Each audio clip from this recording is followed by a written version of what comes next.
rasakan saat ini. Penghormatan kami kepada kedua pemateri hari ini, yaitu Bapak Dr. Sofyan Sahnur dan Bapak Ibnu Rusdi yang sudah meluangkan waktunya ya di akhir pekan, ya meskipun mungkin dengan berbagai kesibukan, tapi masih berusaha untuk men-share segala ilmu ekspertisnya ya. Terutama menarik sekali tema kita hari ini yaitu tentang bencana dari perspektif keilmuan, artinya dari sisi mitigasinya maupun juga bencana dari sisi ekonominya. Ini merupakan dua hal yang setali tiga uang ya, artinya kalau kita berbicara bencana, selain ada kerugian secara fisikal, tentu ada juga kerugian secara ekonomikal. Yang ini juga berpengaruh tentunya ke kesehatan mental kita. Meskipun hari ini kami belum mampu untuk menghadirkan psikologi yang nanti membahas dari sisi psikologikal, mudah-mudahan topik hari ini kita bisa sedikit dulu membahas tentang dari sisi ekonomikal dan juga dari sisi teknikal. Penghormatan kami juga kepada Ketua dan sekaligus pengurus Perhimpunan Alumni Jerman Aceh yang menyelenggarakan kegiatan hari ini, dan kami mendapat informasi bahwa ini sudah kegiatan yang ke-6 dalam tahun ini.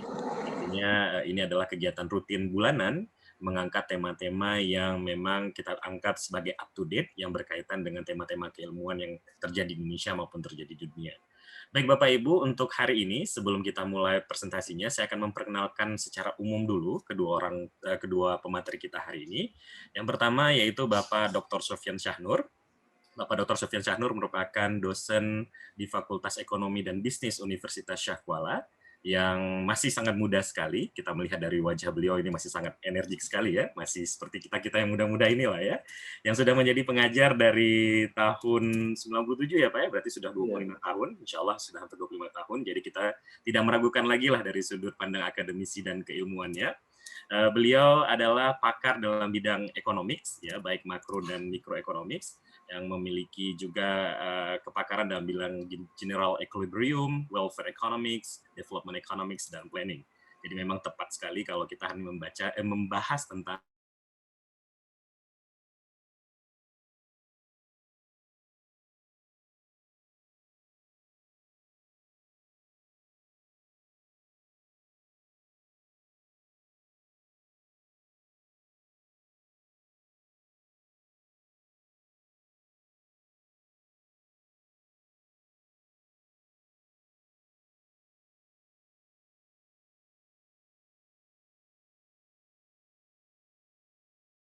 banyak publikasi baik internasional maupun nasional dalam bidang bencana, dan saat ini akan melanjutkan pendidikannya insya Allah di tahun 2021 di Curtin University di Sydney untuk bidang PhD-nya dalam bidang kebencanaan juga. Jadi artinya kita nanti akan membahas lebih jauh secara teknikal tentang bagaimana sebenarnya bencana itu bisa terjadi, dan kita sebagai, artinya gini ya, bencana memang tidak akan mungkin bisa dihindari, tapi kita bisa memitigasinya sehingga kita bisa meminimalkan risiko. Baik Bapak Ibu, tanpa memperpanjang waktu lagi, karena memang nanti perbincangannya ini akan sangat panjang dan menarik, untuk kesempatan pertama saya akan meminta Bapak Dr. Sofyan Sahnur untuk memaparkan materinya. Pada Bapak, waktu dan tempat kami persilakan dengan segala hormat. Silakan Pak Sofyan.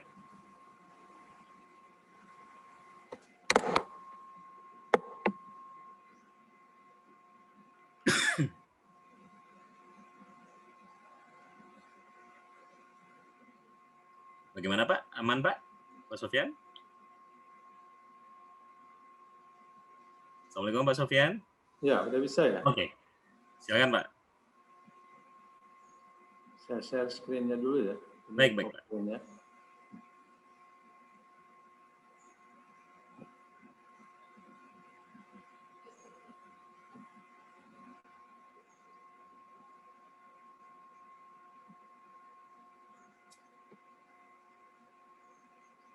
Mungkin bisa ini kan Pak, dibesarkan, slide kan. Oke. Ini masih kelihatan kecil Pak sepertinya.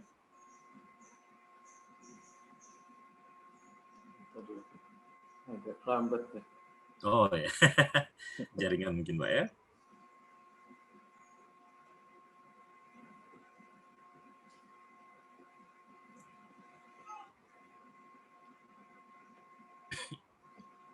Kalau ini nggak nampak ya? Nampak Pak, cuman mungkin belum istilahnya slideshow Pak. Hanya masih kelihatan PowerPoint-nya Pak ya.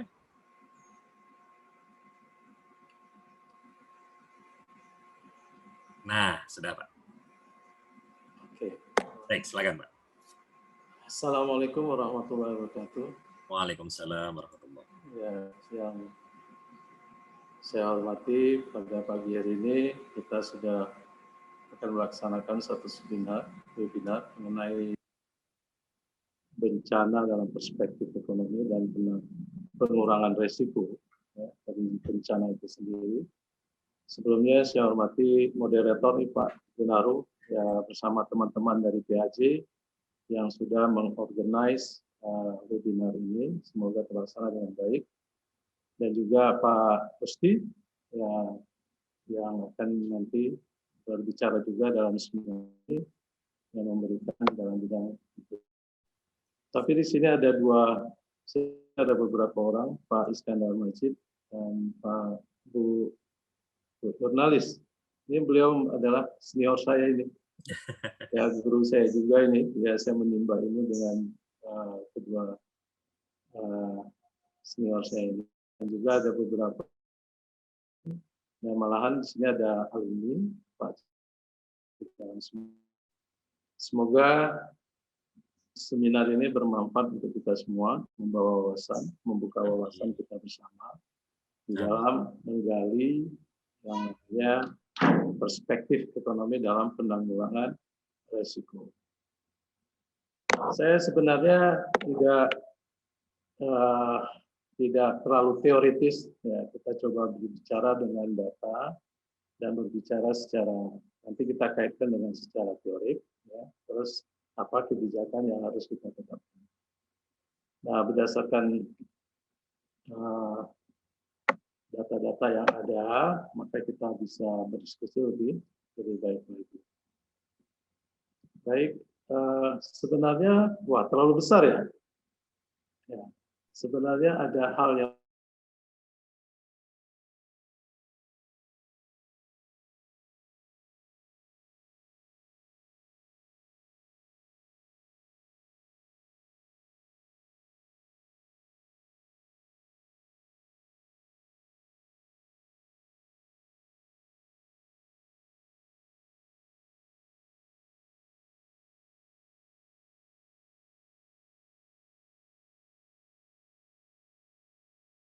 IMF, International Monetary Fund. Nah, di sini kita lihat rata-rata yang kita katakanlah dia sekitar 6%. Dan dia tingkat inflasinya juga tinggi, ya. Dan di sini kita lihat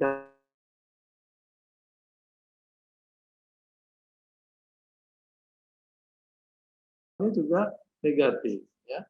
Nah, ada apa sebenarnya dengan perekonomian Indonesia? Ya, suatu perekonomian dikatakan adalah negara yang kaya, dikatakan negara yang makmur. Tetapi kalau kita lihat dengan angka-angka statistik menunjukkan kita berbeda sekali dengan advanced economies, negara-negara yang sudah maju. Ada apa di balik ini? Nah, kalau secara ekonomi, maka kita lihat satu faktor yang paling penting, kenapa tingkat pertumbuhan ekonomi yang tinggi, tetapi juga dibarengi tingkat inflasi. Dibarengi dengan tingkat inflasi, maka tingkat pertumbuhannya saya pikir tidak jauh berbeda dengan negara yang sudah maju tadi. Negara yang sudah maju tadi sekitar 1, kalau ini adalah sekitar 1. Artinya dengan tingkat inflasi aja atau tingkat pertumbuhan real Indonesia adalah di bawah negara yang sudah maju itu tadi. Ya, kita lihat tadi, ya.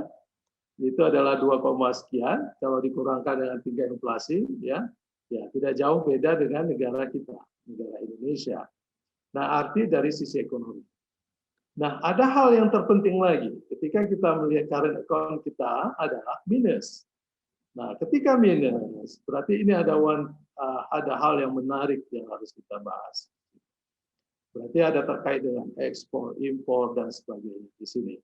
Dan juga termasuk human capital kita, kesiapan human capital kita dan sebagainya. Nah, walaupun demikian, ada sesuatu yang perlu kita catat adalah ya berkaitan dengan disaster. Nah, ini coba kita kaitkan. Di mana posisi disaster sekarang? Oke. Ada beberapa definisi yang saya buat. Natural disaster secara major, ya. Ini secara umum adalah merupakan gejala yang mengakibatkan dampaknya terhadap manusia, terhadap alam. Dan di sini kita anggap contohnya adalah seperti tsunami dan sebagainya.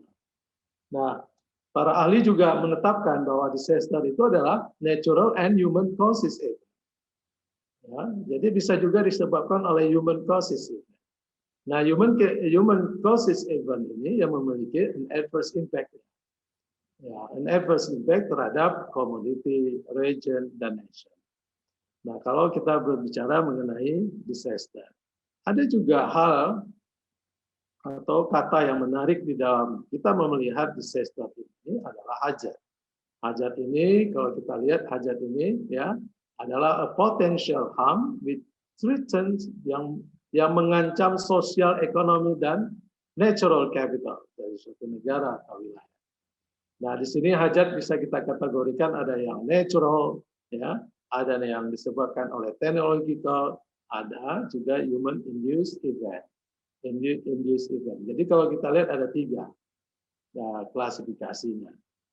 Nah, kalau melihat definisi yang ada, makanya pertumbuhan ekonomi yang kita capai selama ini masih jauh dari environmental quality atau masih jauh dari sustainable development, masih jauh dari biodiversity-nya. Nah, hal inilah yang membedakan kita dengan negara yang sudah maju. Mereka dengan tingkat pertumbuhan yang rendah, tapi memiliki dibarengi dengan environmental quality yang tinggi, sustainable development yang baik, biodiversity yang baik. Nah, kalau kita lihat apa itu environmental quality, saya pikir di sini adalah anthropogenic contamination, residual dari suatu proses pembangunan atau proses ekonomi yang bisa dikembalikan lagi, ya, bisa di-acceptable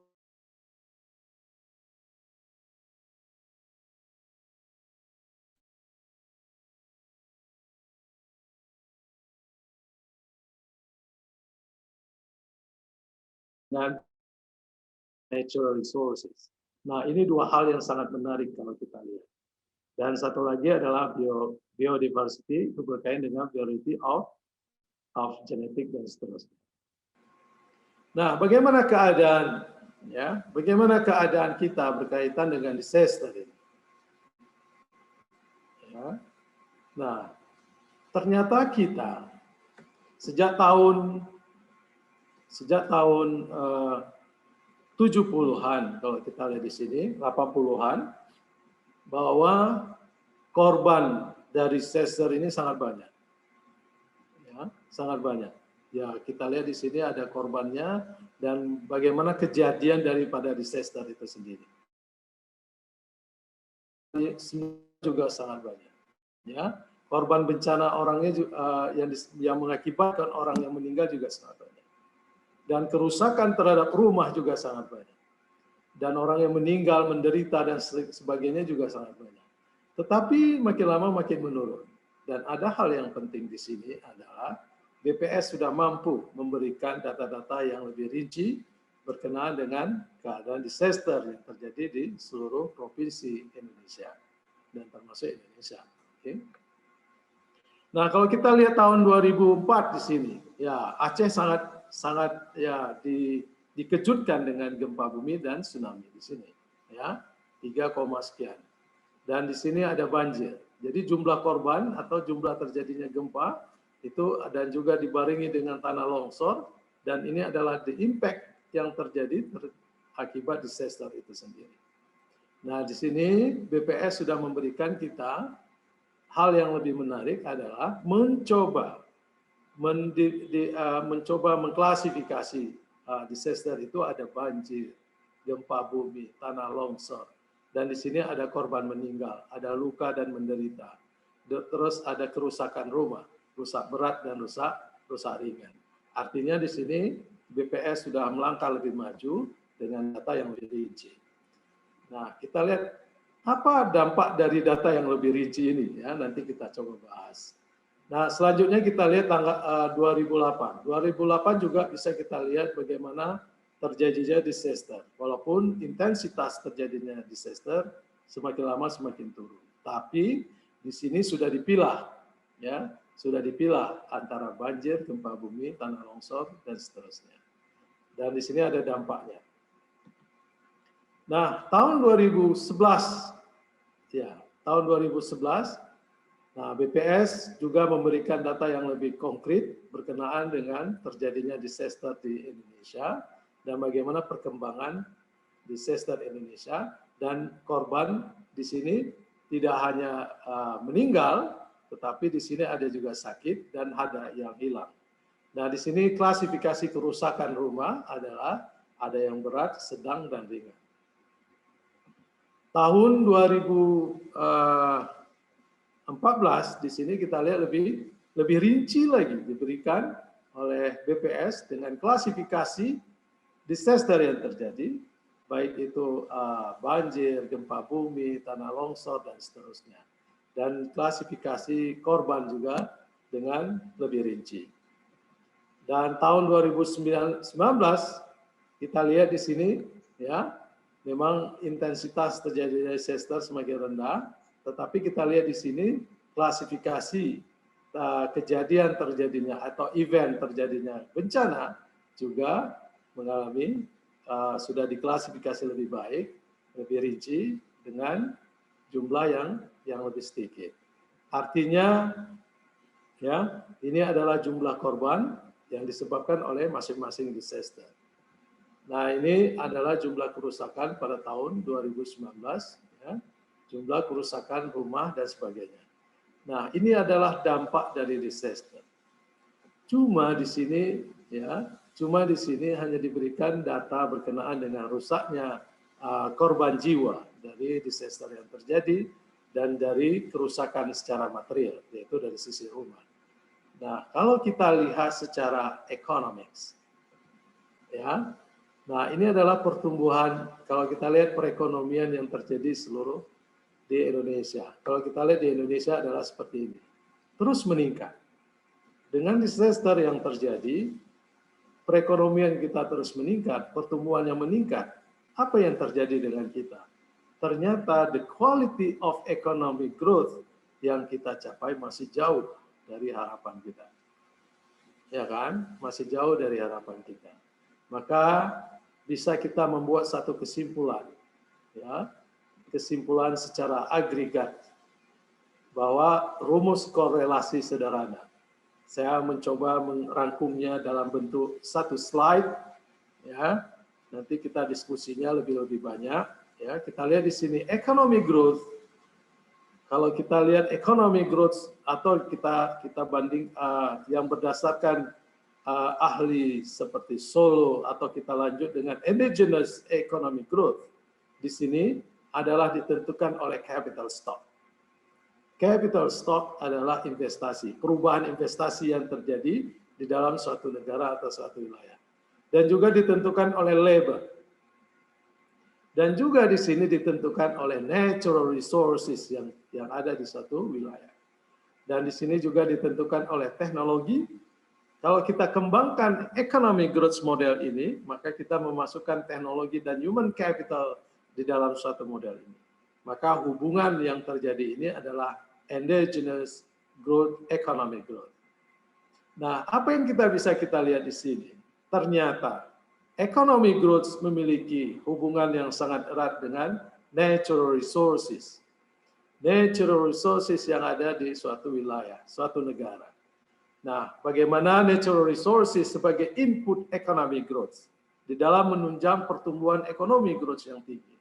Dan economic growth itu akan melahirkan residual dari production dan consumption, dan kalau tidak dilakukan dengan reuse, recycling, recovery, maka akan terjadinya bencana bagi suatu wilayah.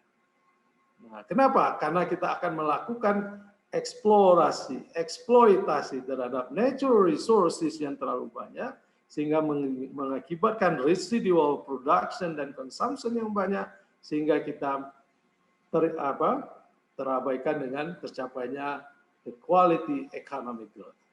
Itu yang terjadi saat ini. Makanya di sini ada thermodynamics law. Bagaimana kita menciptakan keseimbangan antara penggunaan natural resources terhadap economic growth dan economic growth terhadap natural resources. Dan tentunya dibarengi dengan reuse, recycling, recovery dari yang ada. Nah, dari penggunaan natural resources ini. Nah, kalau kita lihat di sini, maka terbentuklah satu kajian di dalam ilmu ekonomi, kita kenal dengan natural resources economic, berarti kita mencoba melihat bagaimana keterkaitan antara natural resources terhadap economic growth, dan kita mencoba melihat bagaimana economic growth terhadap natural resources yang kita kenal dengan environmental economics. Ada dua bidang bagian ilmu yang ada di sini. Natural resources economics dan environmental economics. Nah, ternyata kalau kita kembangkan lagi permasalahan ini, ya, environmental economics maka terkait dengan to identify and solve environmental damage in population. Itulah residual tadi. Bagaimana kita bisa mengidentifikasi dan memberikan solusi terhadap kehancuran atau polusi yang terjadi di dalam berkaitan dengan lingkungan. Dan nantinya ini akan membahayakan dari kehidupan kita sendiri. Nah, di sini adalah kalau kita kaitkan dengan to identify and solve environmental damage population ini, maka kita terkait dengan environmental equality. Ya, jadi saya agak tertutup sebentar ya. Slide saya tertutup ini. Jadi kami jelas sekali, Pak. Ya, di sini ada environmental quality yang kita sebutkan di atas tadi, ada sustainable development, ada biodiversity-nya.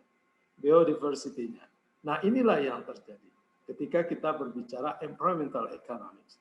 Nah, ternyata di sini natural resources adalah hal yang sangat penting. Nah, kalau kita berbicara kaitannya dengan environmental economics dengan sustainable development and biodiversity ini, maka kita akan mengkaitkan dengan public goods. Environmental quality adalah merupakan public good, pure public goods namanya.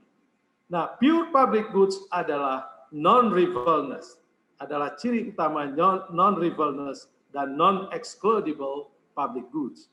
Nah, kalau kita berbicara mengenai public goods, adalah di sini kita berbicara dengan public economics. Lupa saya buat di sini public economics. Berarti ada satu bidang ilmu lagi adalah public economics. Nah, public economics adalah peranan pemerintah di dalam menjaga keseimbangan, environmental equality, sustainable development, and biodiversity ada di tangan pemerintah. Di tangan pemerintah dan bersamaan dengan anggota dewannya. Berarti anggota di sini ada eksekutif dan legislatifnya. Nah, disinilah yang berperan bagaimana menciptakan the quality of public goods ini. Nah, ketika kita berbicara public economics di sini, maka kita terkait di sini ada 4 bidang dalam public goods di sini. Adalah salah satunya adalah pure public goods, yang kedua adalah private goods, yang ketiga congestible public goods, yang keempat adalah excludable public goods. Nah, yang kita kaitkan dengan environmental quality atau sustainable development, biodiversity ini adalah dengan pure public goods. Nah, kualitas dari suatu lingkungan sangat ditentukan oleh peranan pemerintah juga di sini yang kita pelajari dengan public economics. Nah, kalau kita lihat di sebelah kanannya, kalau tidak, ya, kalau di sini saya buat a market value di sini, maka di sini adalah peranan dari pemerintah bagaimana menciptakan market value ini semakin kecil. Nah, kita kenal dengan externality theory. Externality theory adalah bagaimana pemerintah memanajemen dari marginal private cost dan marginal external cost yang dihasilkan dari siklus ekonomi ini yang terkait dengan environmental economics dan public goods itu sehingga menciptakan environmental quality. Nah, di sini saya kita pilah lagi berdasarkan konsep rumus korelasi sederhana ini. Maka kita bisa menempatkan posisi kita, environmental quality ini atau sustainable development atau biodiversity ini yang bisa mengurangi disaster yang terjadi, maka kita bisa menganalisisnya dengan risk assessment atau risk management yang sering kita pakai adalah dengan metode benefit and cost analysis. Nah, itu yang tataran mikronya dan kita bisa masuk dalam tataran makronya. Dan kita bisa melihat bagaimana konsep ini bisa melihat hajat, bagaimana probabilitas dari suatu wilayah, probabilitas dari suatu masyarakat, probabilitas dari suatu negara terjadinya terhadap kebencanaan. Nah, itu kita lihat dengan probabilitasnya. Nah, ternyata di sini kita bisa mengkaitkan dengan model yang ada. Dan terakhir kita bisa mendapatkan the quality of economic growth adalah merupakan satu kebijakan pemerintah yang harus ditetapkan dengan konsep yang multidisciplinary ini. Saya pikir ini ada multidisciplinary karena di situ ada natural resources economic, ada environmental economics, ada di sini public economics, ada juga di sini bagaimana model economics model ikut menentukan kebijakan-kebijakan pemerintah dan juga pemangku atau stakeholder yang membuat kebijakan di dalam menciptakan environmental quality. Nah, ketika kita memanfaatkan natural resources dengan baik, maka kita akan mencapainya yang namanya the quality of economic growth dengan baik. Nah, inilah rangkaian cerita yang sekelumit ini. Saya pikir dengan diskusi kita bisa mengembangkannya, bisa menciptakan satu improvisasi dari sisi model, dari sisi keterkaitan masalah dengan yang kita inginkan. Yang ternyata sekarang ini adalah kita masih jauh dari the quality of economic growth. Nah, ini ya saya pikir ini adalah akhir dari slide saya. Ya, terima kasih. Baik, terima kasih Dr. Sofyan. Kembalikan kepada Pak Dinarul. Terima kasih Pak Dr. Sofyan Syahnur. Wah, ini saya sudah lihat model ekonomi ini, saya sudah sudah menyerah sebenarnya ini Pak ya, karena memang tapi saya coba untuk mengambil sedikit intisari yang tadi Bapak sampaikan, bahwa sebenarnya kalau kita lihat dari model ekonomi yang Bapak tampilkan tadi, bahwa fungsi dari capital growth itu salah satunya adalah natural resources, pemanfaatan natural resources ya Pak ya. Iya. Bagaimana kita memanfaatkan natural resources itu dengan mencapai nanti adalah yang quality economic growth, sehingga dia equilibrium antara pemanfaatan dengan residualnya ya, kita gunakan kembali ya Pak ya. Jadi artinya apa? Bahwa semakin tinggi economic growth terkadang bisa menyebabkan disaster sebenarnya Pak ya, kalau tidak bisa dimanfaatkan. Kalau manajemen dari natural resources itu tidak tepat sasarannya atau tidak dalam posisi appropriate management ya. Baik Pak. Nah, untuk Pak Sofyan Syahnur sendiri bagaimana Pak? Apa kita lanjutkan dengan sesi diskusi langsung atau kita berikan kesempatan kepada Pak Ibnu dulu untuk presentasi? Bagaimana Pak Sofyan Syahnur kira-kira? Mungkin kalau mau ditanyakan boleh juga, karena ini supaya lebih terkoneksi langsung ya Pak ya? Terkoneksi langsung. Baik. Ini kita sudah ada di chat box ini Pak dari Bapak Dr. Zainuddin. Ini menarik sekali pertanyaannya tentang bagaimana semestinya pemangku kepentingan, berarti ini artinya adalah pemerintah ya, dan juga tadi pihak legislatif dan eksekutif, mengelola musibah yang terjadi dihubungkan dengan aktiviti ekonomi dan kehidupan masyarakat. Berarti artinya masyarakat ini kan pasti akan selalu memanfaatkan natural resources Pak.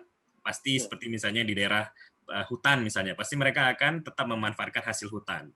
Nah, jadi sebagai pemerintah, sebagai regulator dan sebagai legislator istilahnya itu, bagaimana sebenarnya yang harus dilakukan Pak, sehingga aktivitas masyarakat tetap berjalan, ekonomi tetap produktif, tapi di sisi lain environmental juga bisa dikendalikan, artinya bisa dimitigasi, Pak? Iya, sebenarnya menarik sekali itu ditanyakan oleh Pak Jainuddin bagaimana peranan eksekutif dan legislatif di dalam penanganan disaster ini. Ya, sebenarnya tadi saya sudah mengatakan bahwa ya, kita sudah lihat di sini bahwa peranan pemerintah itu ada di public goods. Dia bermainnya di public goods. Nah, ketika public goods itu dia baik, maka dia akan mempengaruhi environmental quality. Nah, karena public goods itu adalah wewenangnya dari pemerintah. Kalau kita lihat di sini. Nah, di sini adalah kalau kita lihat bagaimana peranannya sangat besar.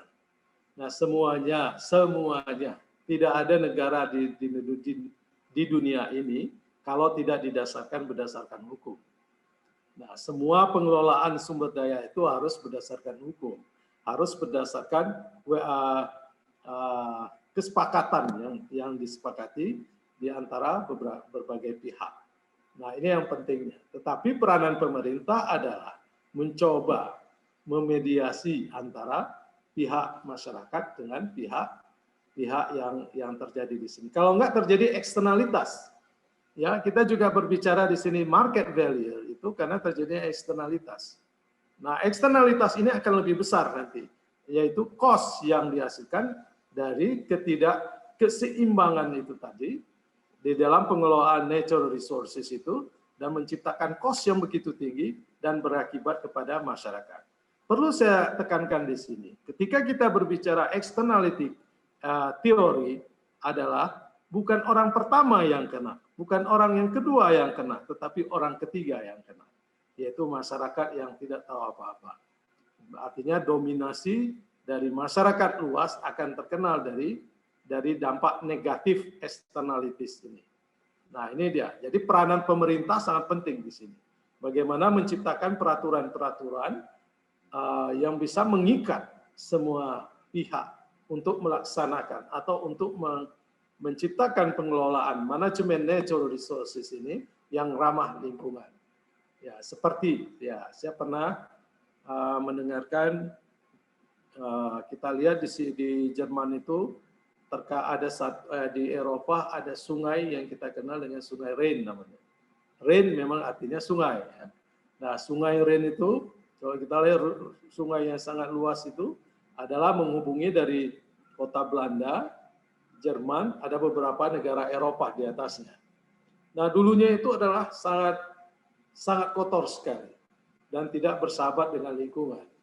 Nah, apa yang terjadi dengan kesepakatan bersama antar negara dan bisa menciptakan sekarang Sungai Rhine sebagai alat transportasi yang ramah lingkungan dan bisa dimanfaatkan untuk alat transportasi untuk mengangkat alat berat dan sebagainya. Dan di situ juga bisa menciptakan the quality economic growth secara langsung kalau kita atau tidak langsung.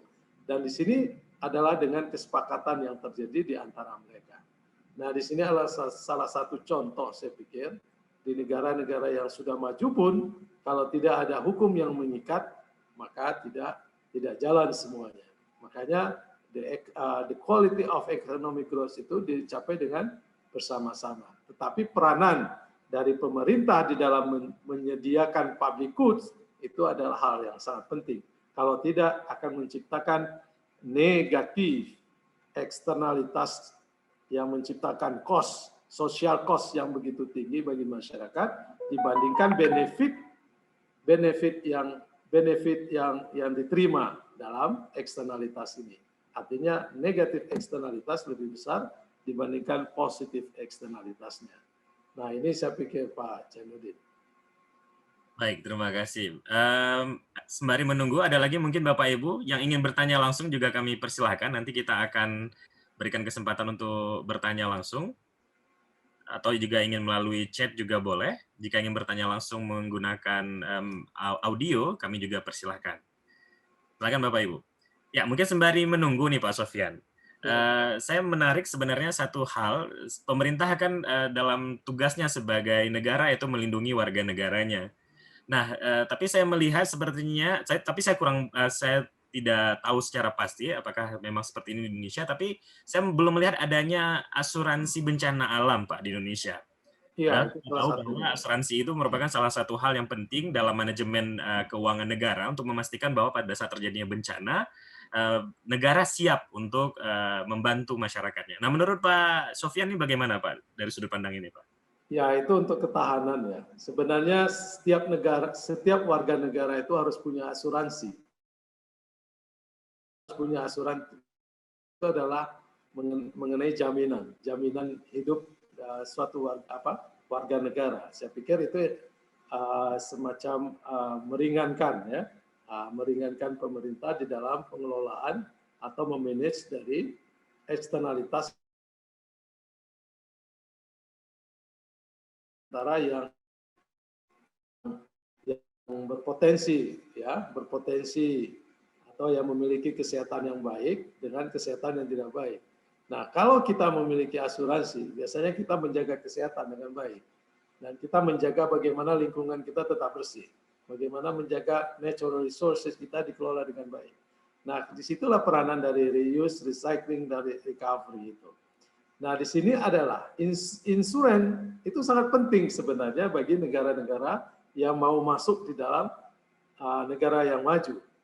Nah, kalau kita tidak masuk dalam ranah insuran sebenarnya adalah berarti kita sangat rentan terhadap kehidupan kita. Inilah kan. Nah, tidak semua orang itu kaya, tidak semua orang itu memiliki jaminan untuk kehidupannya. Nah, inilah yang terjadi kalau kita lihat negara-negara yang sudah maju, setiap warga negaranya memiliki insuran. Bahkan siapapun yang masuk setiap negara harus memiliki insuran. Ini adalah salah satu membackup itu tadi, Pak, meringankan daripada hajat yang terjadi atau disaster atau yang disebabkan oleh manusia itu tadi. Ya, itu salah satu alat yang penting sebenarnya. Berarti Untuk pemerintah kita belum mempersiapkan ya, Pak, ya, untuk saat ini, Pak, ya? Ya. Baik, Pak Sofyan. Kita sudah ada beberapa pertanyaan lagi nih, Pak Sofyan. Menarik, pertanyaan ada dari Pak Tata Takwana dari Dispusip Kota Bandung, Pak. Ingin bertanya tentang inovasi dan kreativitas yang bisa dilakukan oleh pemerintah daerah maupun pusat untuk penanganan masalah bencana.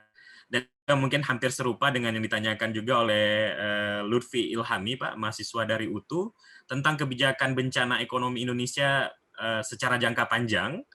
Jadi artinya kalau kita menggabungkan dua pertanyaan ini, Pak, kira-kira sebenarnya sejauh mana pemerintah Indonesia ini sudah melakukan strategic planning, Pak, ya, artinya untuk istilahnya perencanaan jangka panjang kebijakan bencana di Indonesia, inovasi dan dalam bentuk apa saja menurut Pak Sofyan yang sudah dilakukan oleh pemerintah Indonesia untuk merencanakan kebijakan bencana ini, Pak?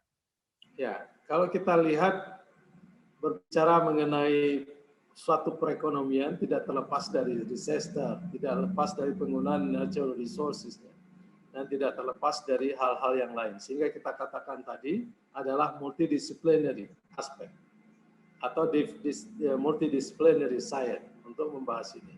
Sebenarnya kalau kita lihat dari sisi tata kota pun juga menentukan terjadinya disaster. Bagaimana pengelolaan kota? Bagaimana lahan yang dulunya sebagai penampung air atau reservoir, water reservoir itu, dan sekarang sudah berubah menjadi gedung, sudah berubah menjadi alih fungsi lahan dan sebagainya. Dan ini juga mengakibatkan disaster sebenarnya. Artinya, ketika kita berbicara mengenai economic growth, ketika kita berbicara disaster, ketika kita berbicara hazard di sini, terusnya di sini juga ada penataan kota juga penting. Ya, penataan kota juga penting. Bagaimana kita menata kota dengan baik. Nah, ketika kita menata kota tidak baik, maka mengakibatkan hal-hal yang seperti reuse, recycling, recovery ini tidak terjadi. Nah, ini yang masih kurang saya lihat di Indonesia. Karena perkembangan kota yang ada di Indonesia berkembang dengan apa adanya, tanpa dibarengi dengan perencanaan yang matang. Saya berikan salah satu contoh. Kenapa terjadinya banjir di suatu wilayah? Kalau kita lihat sistem drainase yang terjadi dalam suatu kota sangat lemah. bagaimana sistem drainasenya, bagaimana sistem antar drainase, antar rumah dengan yang lainnya. Sehingga apa yang terjadi ketika hujan terjadi, air itu tidak tahu kemana mengalir. Dan ini yang mengakibatkan terjadinya banjir. Yang sebagainya. Selain pemanfaatan hutan yang secara sembarangan. Nah, inilah dari konteks-konteks ini kita bisa melihat bahwa hukum di Indonesia di dalam pengelolaan tata ruang, bagaimana mengelola natural resources, eksplorasinya di dalam menunjang pertumbuhan ekonomi adalah masih lemah. Hampir kota di Indonesia seperti itu saya lihat. Karena perkembangannya perkembangan gedungnya juga cukup pesat. Ya, sehingga kita lihat di sini lahannya dulunya lahan produktif, sekarang sudah jadi lahan perubahan atau pergedungan dan sebagainya. Dan di sini lahan yang dulunya sebagai menciptakan keseimbangan antara alam dengan manusia juga sudah berubah di sini.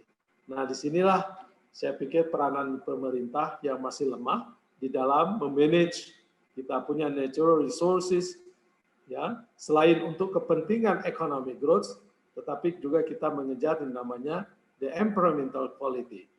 Karena yang dinamakan dengan pertumbuhan atau yang dinamakan pertumbuhan yang baik atau dinamakan pembangunan adalah pembangunan yang selalu memperhatikan lingkungan.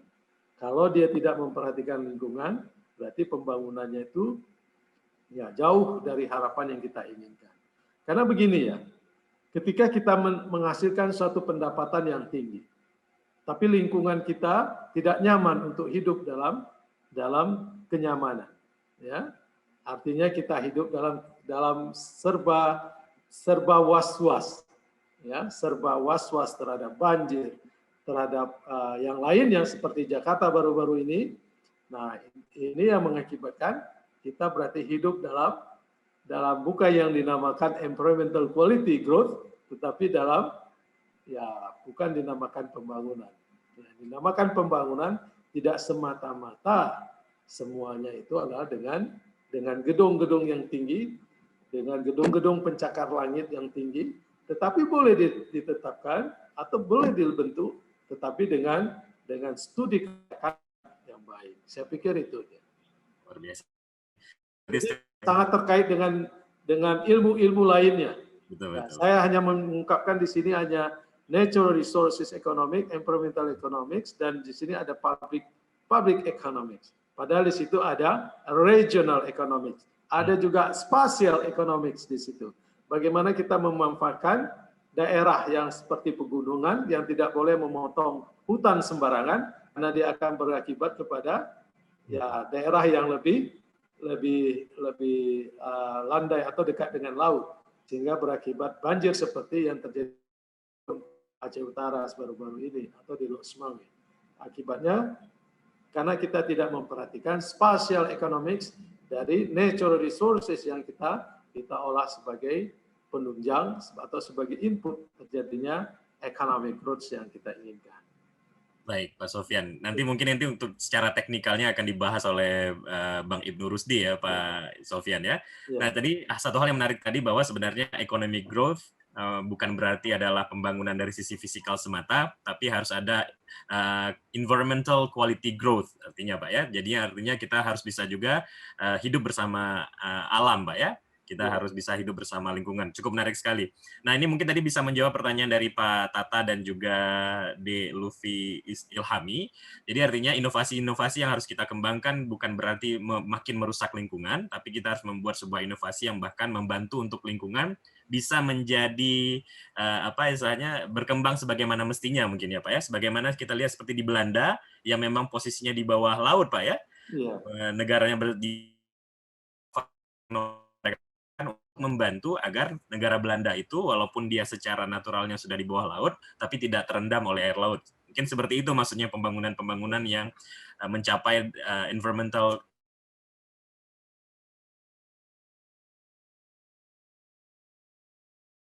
Jakarta itu kan disebabkan oleh Bogor, disebabkan oleh daerah dataran tinggi kan di situ. Nah di sini kalau kita lihat economic growth, ada satu image yang mungkin agak keliru menurut saya, mengejar pertumbuhan yang tinggi tanpa menghiraukan environmental quality. Itulah kecerobohan suatu negara, dan kita akan mengalami yang dinamakan dengan disaster, dan kita akan mengalami natural hazard, kita akan mengalami hal-hal yang negatif terhadap pembangunan itu sendiri. Jadi kalau kita menginginkan adalah the quality economic growth adalah lebih baik dibandingkan dengan high economic quality tanpa membarengi dengan environmental quality. Itu ya. Baik, Pak Sofyan. Ini mungkin pertanyaan terakhir untuk di sesi ini, Pak Sofyan.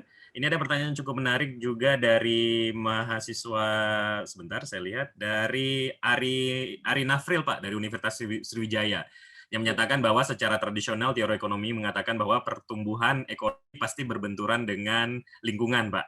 Nah, jadi yang ingin ditanyakan adalah instrumen ekonomi apa, Pak, yang paling tepat kita bisa gunakan agar istilahnya pertumbuhan ekonomi ini tidak berbenturan dengan lingkungan, terutama khususnya bagi para pelaku pencemaran lingkungan yang semakin marak, Pak ya, pollution dan lain sebagainya. Nah, kira-kira apa Pak instrumen ekonomi yang bisa kita gunakan, Pak? Ya, sebenarnya ada 3 hal yang di atas sudah saya sebutkan. Reuse, menggunakan kembali. Recycling, mencoba mensikluskan kembali. Terus merecovery. Nah, itu adalah 3 hal-hal yang penting untuk menciptakan the quality of economic growth. Karena begini ya, ketika kita menebang hutan, dan kita akan terus menggunakan hutan, tetapi kalau kita menggunakan reuse, maka kita bisa menggunakan apa yang sudah kita manfaatkan, dan maka kita akan gunakan lagi, kita olah kembali, dan dia akan menjadi, dan kita tidak menebang hutannya, minim, dan kita akan menggunakan apa yang sudah kita pakai untuk penebangan hutan itu tadi. Sebenarnya 3 hal ini yang penting. Bagaimana inovasi, nah ini terkait juga dengan Pak Tata tadi mengenakan bagaimana inovasi yang terjadi. Ya, inovasi yang kita inginkan adalah inovasi bagaimana menciptakan alat-alat teknologi yang menciptakan reuse, apa yang sudah kita gunakan. Nah, yang sekarang yang terjadi di dalam masyarakat, contoh yang paling kecil, ketika kita memiliki perabotan yang dalam bentuk yang terbuat dari kayu.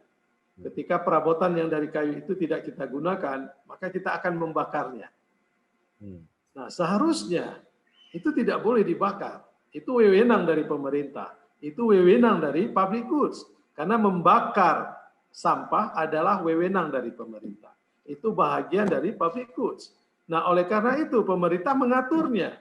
Bagaimana barang-barang yang tidak bisa dipakaikan, tidak digunakan lagi, diolah kembali sehingga menjadi barang yang lebih baik. Contoh di negara yang sudah maju, kalau kita lihat di sini kita menggunakan triplek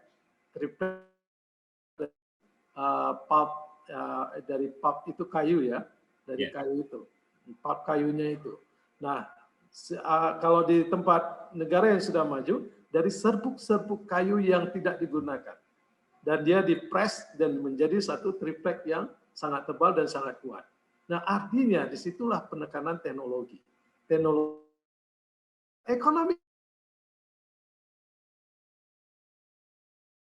quality economic growth yang kita inginkan. Jadi menunjang dia. Teknologi yang kita dapatkan adalah menunjang dari the quality economic growth yang kita inginkan. Ya, itu saya pikir Pak Dino. Baik, Pak Sofyan, luar biasa sekali pemaparannya. Menarik sekali ya. Tapi untuk sesi ini kita cukupkan dulu pertanyaannya, Pak. Kita akan coba untuk melihat dari sudut pandang teknikalnya sendiri ya. Tadi Bapak Sofyan sudah menjelaskan begitu banyak dari sisi inovasi-inovasi apa yang bisa kita lakukan. Nanti kita akan mendengar dari pemateri berikutnya, yaitu Bang Ibnu Rusdi. Bang Ibnu Rusdi ini ahli dari bidang geologi, geofisika, yang kita akan nanti coba mendengar tentang bagaimana sebenarnya bencana itu sendiri, kita lihat dari sudut pandang teknikalnya, memitigasinya, sumber bencana itu dari mana, dan mungkin nanti ada satu pertanyaan yang menarik yang sebenarnya juga ingin saya tanyakan, apabila terjadi bencana, apakah bencana itu bisa kita reverse untuk kita dapatkan keuntungan? Nah, ini kan menjadi menarik, karena bencana itu menghancurkan, dengar bahwa vulkanik ya, gunung berapi itu menghancurkan, tapi sebenarnya daerah yang terkena gunung berapi malah bisa menjadi daerahnya subur. Nah, kita akan mendengar lebih jauh dari Bang Ibnu tentang pemaparan hal ini. Silakan Bang Ibnu, mungkin bisa pemaparannya sekitar 25 menit, setelah itu kita akan lanjutkan untuk sesi tanya jawab. Silakan Bang. Oke, terima kasih banyak Pak Dinarul. Assalamualaikum warahmatullahi wabarakatuh. Waalaikumsalam warahmatullahi wabarakatuh. Alhamdulillah hari ini kita sudah berkumpul bersama. Hormatan saya kepada para panitia, para kawan-kawan dari Perhimpunan Alumni Jerman Aceh. Yang saya hormati juga Bapak Pemateri Pak Dr. Sofyan Sahnur, kemudian Bapak Moderator Pak Dinarul, sahabat saya, kemudian Pak Dr. Iskandar Syah, dan kawan-kawan panitia yang lain, Pak Zaki yang dari alumni Jerman juga. Terima kasih banyak. Oke, baiklah Bapak Ibu semua, hari ini saya akan coba sedikit berbagi tentang ya gempa bumi dan dampak ekonomi ya, sebuah prediksi. Jadi ini merupakan bagian dari penelitian saya tahun 2017-2018 yang kebetulan sumber dana itu berasal dari Star International, dan penelitian ini tidak saya lakukan sendiri, dan tentu saya ini melibatkan banyak orang ya, artinya banyak peneliti, termasuk dari beberapa peneliti dari Unsiah, termasuk ada Pak Mulkal juga yang ahli JS, alumni Jerman, kemudian ada juga Bu Yunita, dan ada juga beberapa profesor dari luar. Mohon maaf sebentar Pak Ibnu. Ya. Ini kayaknya peserta ingin kenalan dengan Pak Ibnu, tapi wajahnya belum kelihatan nih Pak Ibnu. Mungkin bisa diaktifkan sedikit videonya nih Pak Ibnu. Oke, boleh. Siapa tahu ketemu di jalan nanti Pak kan? Ya, silakan lanjutkan Pak Ibnu. Ya. Oke, baik. Jadi sesuai dengan tema hari ini tentang bencana dalam perspektif ekonomi dan pengurangan risiko. Jadi di sini saya akan mencoba sedikit, pertama mungkin karena di tema itu ada pengurangan risiko, jadi mungkin saya akan sedikit sebentar nih.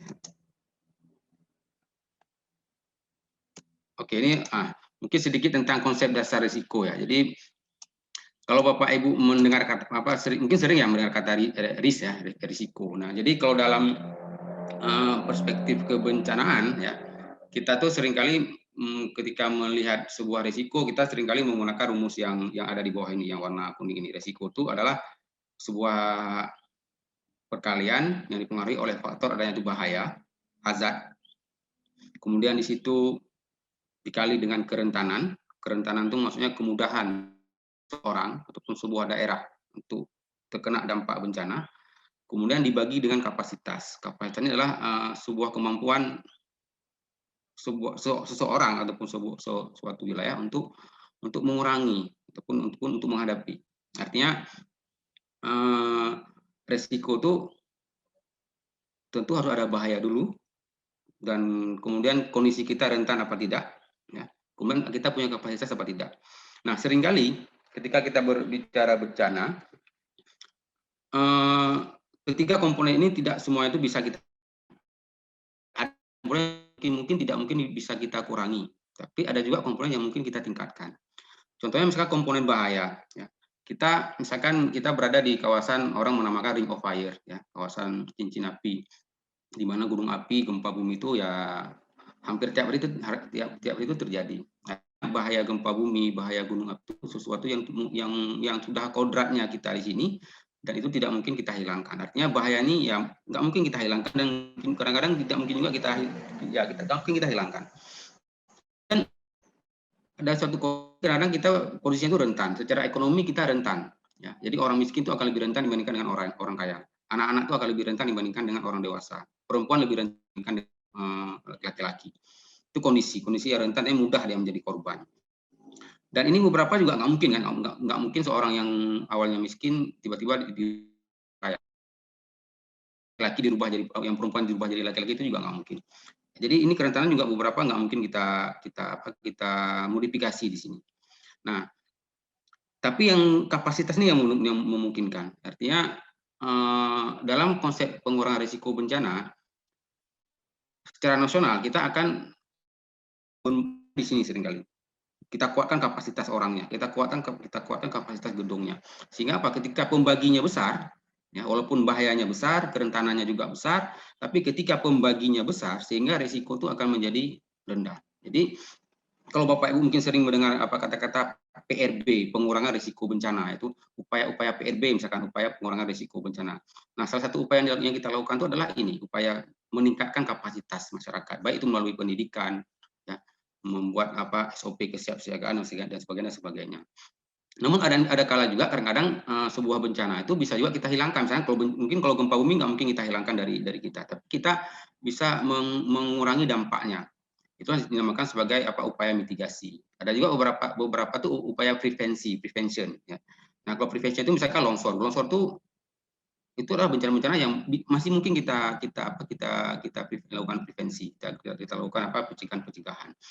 Nah, jadi kalau berbicara konsep dasar bencana, apa pengurangan risiko bencana dan PRB, ya tentu kita akan bermain di sini, di sini. Makanya risiko itu selalu berkaitan dengan bahaya, kerentanan dan kapasitas. Nah inilah ilustrasi yang sederhana yang sering saya tunjukkan ya. Jadi di sini ada bahaya itu adalah hazard ya. Kemudian ini ada tikus ya yang mau memakan keju. Dan secara kondisi, secara fisik dia rentan. Kenapa rentan? Karena dia kecil, tikus. Andai kata ini gajah, mungkin dia nggak rentan. Sehingga bahaya ini tidak akan berisiko bagi dia. Tapi di sini dia pakai helm, sehingga dia punya kapasitas, kekuatan, ya, kapasitas. Nah, asumsi bahwa di sini ada bahaya, karena dia helm, dia risikonya itu menjadi rendah. Artinya dalam upaya pengurangan risiko itu kapasitasnya yang mungkin kita tingkatkan. Oke, nah ini konsep dasar, konsep dasar. Nah, karena judul saya itu tentang apa fokus terhadap gempa bumi, karena memang sebagian besar penelitian saya itu adalah tentang apa menilai risiko gempa bumi, maka kali ini saya akan coba kita melihat seperti apa sih kondisi kegempaan di tempat kita ya.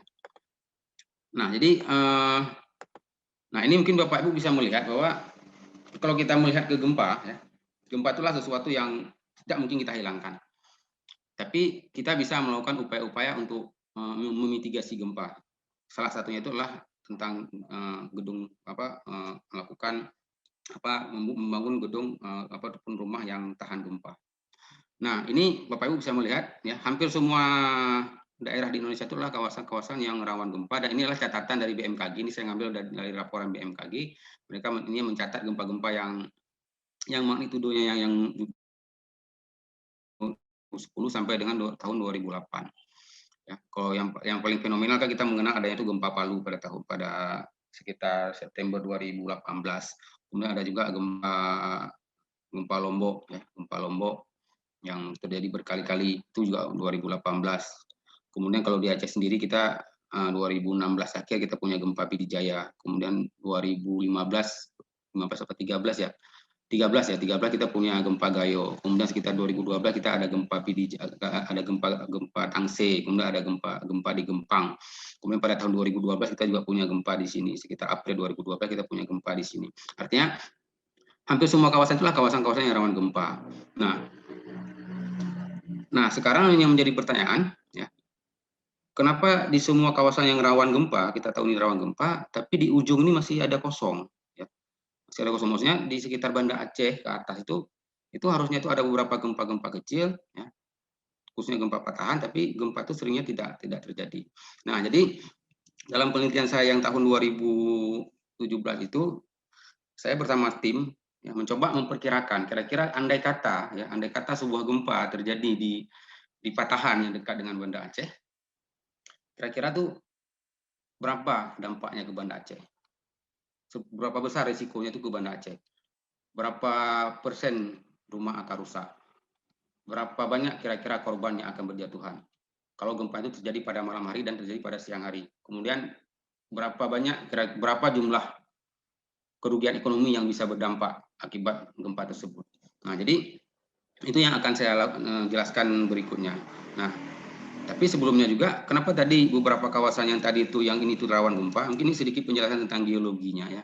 Kita ini Pulau Sumatera, ya, ini Pulau Sumatera. Kemudian di sini kita ada lempeng, ya, ada lempeng Indo Australia. Kita menamakan ada lempeng Eurasia yang di bagian ini itu masuk ke bawah kita. sehingga hampir semua bagian masuknya lempeng ini adalah zona-zona subduksi yang berpotensi terjadinya gempa. Namun selain itu juga di tengah-tengah Pulau Sumatera kita juga punya patahan Sumatera. Yang di tengah-tengah patahan Sumatera ini juga memungkinkan terjadi munculnya itu gempa-gempa darat. Menanggapi tadi ada pertanyaan dari Pak Dinarul, jadi kondisi ini patahan Sumatera ini memberikan dua hal. Satu hal positif, satu hal negatif ya. Makanya akan selalu ada hal positif dan negatif. Negatifnya apa? Ketika ada patahan di tengah-tengah Pulau Sumatera ini, negatif itu ya ini akan menjadi sumber gempa darat. Sumber gempa darat itu sedikit saja, 6 itu negatifnya. Tapi apa positifnya? Tadi kan ditanyakan apa ada nggak dampak positifnya? Kalau gunung api jelas tanah itu subur. Nah kalau di secara geologi tadi juga menyambung dengan Pak Sofyan tentang natural resource. Nah, ketika sini ada patahan, ada zona rekahan. Nah, di sini akan dimungkinkan beberapa mineral, ya, mineral penting yang ada di bumi itu akan keluar, akan muncul di sini. Makanya di sekitar tengah-tengah ini akan sangat banyak sekali biji besi, emas, ya, dan beberapa mineral biji penting itu akan muncul di sekitar rekahan-rekahan ini. Karena dia patahan, dia adalah zona lemah sehingga memungkinkan beberapa mineral penting itu masuk. Makanya di sekitar tengah-tengah kita ini kaya sekali nih dengan sumber daya alam. Dan ini harus kita jaga demi untuk anak cucu kita. Nah, artinya itu dampak positifnya. Dampak negatifnya itu gempa, ya gempa. Dan ini kalau kita lihat di sekitar kita ya, kalau kita ini saya perdekat gambarnya. Ini adalah provinsi Aceh.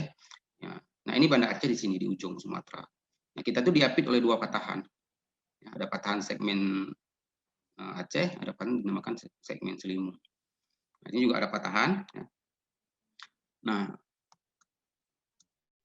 yang takutnya lagi ya, takutnya lagi, ini saya ngambil dari punya Pak Dani Hilman Atawijaya. Di sekitar patahan Sumatera ini, tengah-tengah Sumatera ini udah sering kali terjadi gempa. Ya, dari dulu tuh udah banyak sejarah terjadinya gempa. Tapi di ujung ini, ya, di segmen Aceh sini, itu sudah lama sekali tidak terjadi gempa. Mas, lebih dari 100 tahun lebih belum ada tercatat gempa yang terjadi di situ. Nah, dalam konsep kegempaan, ketika sebuah kawasan itu aktif secara tektonik, tapi dia gempanya itu jarang terjadi, itu kita takut. Ya, karena energi itu terakumulasi dan dimungkinkan hasil akumulasi energi tersebut akan lepas secara serentak sekali lepas dan gempa itu kemungkinan bisa besar. Makanya konsep gempa itu lebih baik dicicil dibandingkan daripada diambil kontan. Kalau dicicil kan kecil-kecil ya, kecil-kecil sehingga gempa besar itu tidak terjadi. Tapi kalau sebuah kawasan sudah lama tidak terjadi gempa, maka gempa besar itu dimungkinkan akan terjadi. Ini asumsi pertama. Kenapa saya membuat penelitian analisis resiko terhadap Kota Banda Aceh dan dampak kerugian ekonomi itu berapa kira-kira. Ini saya coba prediksi. Oke, nah ini kondisi kita di Banda Aceh ya. Ini bagi yang Bapak Ibu mungkin yang belum pernah ke Banda Aceh. Nah, ini Indonesia, Aceh di paling ujung ya, ujung Sumatera. Ini kota ini menunjukkan ini peta ini. Ini Kota Banda Aceh. Tadi area itu di Kota Banda Aceh. Nah, ini kita punya patahan di sini. Kita namakan sebagai segmen Aceh. Menurut sampai ke Pulau Aceh sana. Kemudian ada segmen Selimut. Segmen Selimut ini pada tahun 1964 ini pernah terjadi gempa, ya, pernah ada sejarah gempa. Tapi yang segmen Aceh ini sudah lama tidak terjadi gempa. Sehingga saya bersama tim mencoba membuat simulasi sebuah model gempa. Ya, dan itu simulasi tidak semata kita langsung buat asal-asal, tapi kita harus punya referensi kira-kira berapa sih magnitudo gempa yang mungkin muncul di segmen ini, sehingga kita bisa prediksi kira-kira berapa goncangan yang akan diterima oleh Kota Banda Aceh, berapa kerugian gedung, berapa kerusakan yang akan terjadi, berapa korban jiwa, berapa kerugian ekonomi yang mungkin berdampak akibat gempa tersebut. Oke, nah ini jadi segmen Aceh ini, ya, ini sejak 170 tahun yang lalu itu sudah lama tidak pernah ada gempa di sini. Ini saya ngambil dari statementnya Prof. Ito, beliau dari Nagoya University, dan Pak Dani Hilman juga menyatakan seperti itu. Kerisi juga menyatakan seperti itu. Kemudian Prof. Ito juga mengatakan bahwa di segmen Aceh ini itu dimungkinkan akan bisa muncul gempa itu sekitar 7 momen magnitud. Jadi mungkin bangkit gempa di sini 7. Kenapa? Karena diperkirakan dari pergerakannya, dari analisis GPS geodetik yang dilakukan oleh Pak Itu dan kawan-kawan Unsia juga termasuk di situ, itu dimungkinkan ini terjadi muncul gempa ini sekitar 7 momen magnitud. Dan ini mengancam kita yang tinggal di Banda Aceh. Dan lebih kurang penduduk Banda Aceh itu sekitar 260.000 lebih kurang. Ini kita diancam oleh segmen Aceh. Kemudian juga diancam juga oleh segmen Selimut. Kalau gempa-gempa yang ada di laut mungkin tidak begitu mengancam kita. Kenapa? Karena gempa itu walaupun magnitudonya jauh, tapi itu jaraknya itu lumayan jauh dari kita, sehingga goncangannya itu juga makin lama kan makin lemah deh goncangan gempa. Tapi kalau misalnya gempa yang terjadi di sini, ya tidak jauh dari kita, otomatis goncangan yang kita rasakan itu akan sangat sangat besar sekali. Ya. Ini apa saya dapatkan ketika saya bawa mahasiswa ke lapangan, ini ada berapa, ini kalau Bapak Ibu lihat ini ada urat, ini juga ada urat kuarsa, tapi ini uratnya sudah bergeser, artinya ini muncul ada di patahan, dan di sini patahan naik yang ada di sekitar jantung sini. Oke, nah sekarang penelitian lain juga mengatakan bahwa ini penelitian oleh tahun 2018, dia coba menggunakan data satelit INSAR time series, dia mencoba memprediksi pergerakan bumi, pergerakan lempeng bumi. Dan dia memang melihat kalau di sekitar ini, kalau ini kita zoom nih, ini segmen Aceh, ini segmen Selimut, ini segmen Aceh. Ini segmen Aceh yang menurut dari Tangse sampai ke Lampenerut, menurut sampai ke Matai, sampai ke Pulau Aceh sana. Ini segmen Selimut menurut sampai ke Kurung Raya, menurut sampai ke Sabang sana. Nah, ini bisa dilihat di sini, ini warnanya sama, artinya tidak ada pergerakan. Tapi ketika di sini di segmen Selimut dan segmen Aceh, ini segmen Selimut ini ada pergerakan, artinya itu dia bergeser, tidak ada kuncian di situ. Artinya aman sebenarnya. Sebenarnya itu kalau bergeser itu berarti dia energinya batu bergesek, tapi dia lepas pelan-pelan, tapi sini nggak lepas. Nah, sehingga dasar ini membuat saya dan kawan-kawan itu membuat sebuah simulasi. Kira-kira apabila gempa bumi dengan skala tertentu terjadi dari segmen Aceh di sini dan segmen Selimut ini, kira-kira berapa pengaruhnya ke Kota Banda Aceh? Berapa besar goncangan yang akan diterima oleh Kota Banda Aceh? Seperti apa kerusakan bangunannya ada di Kota Banda Aceh? Sebarannya seperti apa? Kemudian berapa korban kira-kira di Kota Banda Aceh? Korban luka. Kemudian kira-kira berapa kerugian ekonomi di Kota Banda Aceh? Nah, ini saya buat sebuah model ya, Ini mungkin rumusnya diabaikan saja kalau nggak mau dilihat. Itu akan memberikan kita informasi bahwa seperti apa goncangan. Ini saya coba bangkitkan gempa, ini segmen Aceh, ya. Segmen Aceh. Kemudian dari sini ini saya dibantu oleh Pak Mulkal juga. Segmen Aceh. Kemudian ini kita lihat sebaran goncangannya. Nah, goncangan di sini saya munculkan dalam intensitas MMI goncangannya. Makin besar nilai intensitas itu berarti makin besar goncangannya. Ada juga mungkin Bapak Ibu mungkin ada yang paham tentang PGA juga akan mungkin juga ini linear dengan MMI. Jadi ketika merah ini goncangan itu bisa 8 sampai 5. Ini goncangan ya, bukan magnitudo. Makin jauh dia akan mengecil goncangannya. Kalau gempanya itu berasal dari segmen Selimut, dari Kurung Raya sini, kita buat sini, kita lihat goncangan itu semakin lama semakin melemah. Artinya warna itu menunjukkan, kalau warnanya hijau seperti ini tuh goncangan itu berarti 6 mmi. Tapi kalau warnanya seperti ini berarti lebih kurang, kalau itu akan ada goncangan lebih kurang sekitar 78 mmi. Oke, sekarang kita punya dua goncangan, dua skenario. Ini Bapak Ibu ini skenario ya, skenario terjelek yang saya katakan bahwa seperti dari yang disampaikan oleh itu bahwa memungkinkan di situ muncul 7.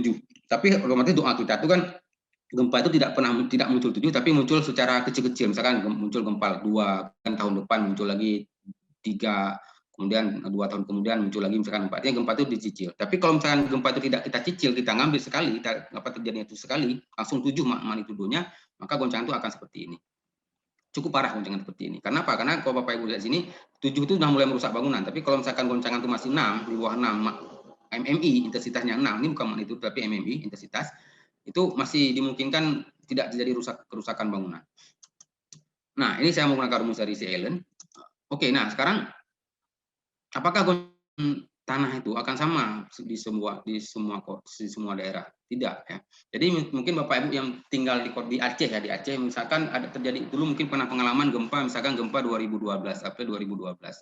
Itu goncangan yang diterima oleh orang yang berada di Kota Banda Aceh dengan orang yang berada di daerah Kurung Raya ataupun daerah Nuhun misalkan, itu berbeda. Kenapa berbeda? Karena goncangan gempa itu akan sangat dipengaruhi oleh tanah tempat kita tinggal. Kalau misalkan kita bangun di sebuah tanah yang lunak, ya, kita tuh Banda Aceh Besar itu berada di tanah yang lumayan lunak ya. Kita berada di endapan aluvial ya. Endapan aluvial itu endapan tanah kerikil ya. Nah, kita berada di menghasilkan goncangan yang lebih besar. Itu yang dinamakan sebagai dampak lokal, amplifikasi kita menamakan kalau dalam ilmu seismologi. Jadi goncangan misalkan terjadi gempa, sumber gempa itu di Semelu. Anggaplah jarak dari Semulu ke Banda Aceh dengan jarak Semulu ke Nehen tuh. Nehen itu kan buku kita yang dekat dengan kota Banda Aceh, itu kan nggak beda jauh, beda tipis. Tapi goncangan yang akan kita rasakan itu akan berbeda. Orang Nehen akan merasakan goncangan lebih signifikan dengan orang yang berada di Banda Aceh. Kenapa? Karena orang berada di Banda Aceh itu akan berada di tanah yang lunak, sehingga goncangan itu akan kuat. Tapi kalau orang membangun bangunan di atas batuan keras, itu akan merasakan goncangan yang lebih sedikit.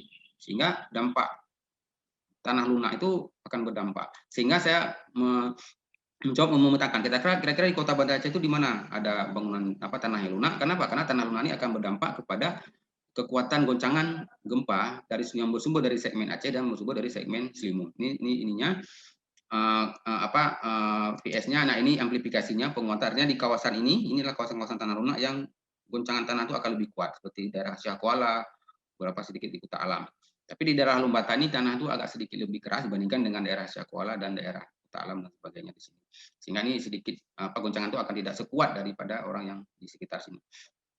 Oke, nah ini saya juga mempertimbangkan dampak likuifaksi juga ya. Pak Tohari pada tahun 2015, beliau dari LIPI, Adrin Tohari, beliau membuat peta likuifaksi untuk kawasan Banda Aceh. Nah, air tanahnya, jadi likuifaksi ini berdasarkan komposisi dari tanah di bawah Banda Aceh. Saya melihat ke air tanahnya karena likuifaksi itu dipengaruhi oleh komposisi pasir dan sebagainya, pasir ya, dan air tanah, sehingga saya memunculkan ada peta likuifaksi terbaru. Nah, ini peta likuifaksi ini akan saya perhitungkan juga dalam menghitung kerusakan bangunan. Oke, nah ini Bapak Ibu, ini adalah sebaran jenis bangunan di Kota Banda Aceh. Kenapa kita perlu jenis bangunan? Karena kerusakan bangunan itu selain dipengaruhi oleh goncangan akibat gempa, juga dipengaruhi oleh jenis bangunan. Ya. Ada beberapa jenis bangunan itu mudah rusak, ada beberapa jenis bangunan itu lumayan kuat. Nah, ini sehingga untuk melihat itu kita perlu namanya itu fragility curve. Nah, fragility curve ini saya ngambil dari si tinggal-tinggal dari Filipina juga, tapi dia ngambil S3-nya itu di ANU, Australian National University.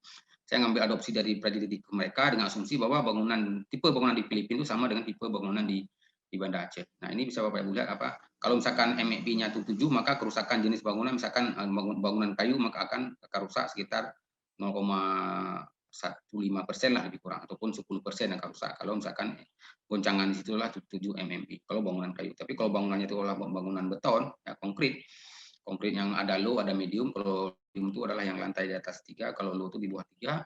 Itu bisa dilihat kalau mmP-nya itu adalah 8, maka kerusakannya itu bisa 0,4 ataupun 40%. Nah, ini saya hubungkan dengan goncangan tanah yang tadi saya hasilkan, saya hubungkan dengan jenis bangunan, sehingga kita akan bisa mendapatkan dampak kerusakan yang mungkin terjadi.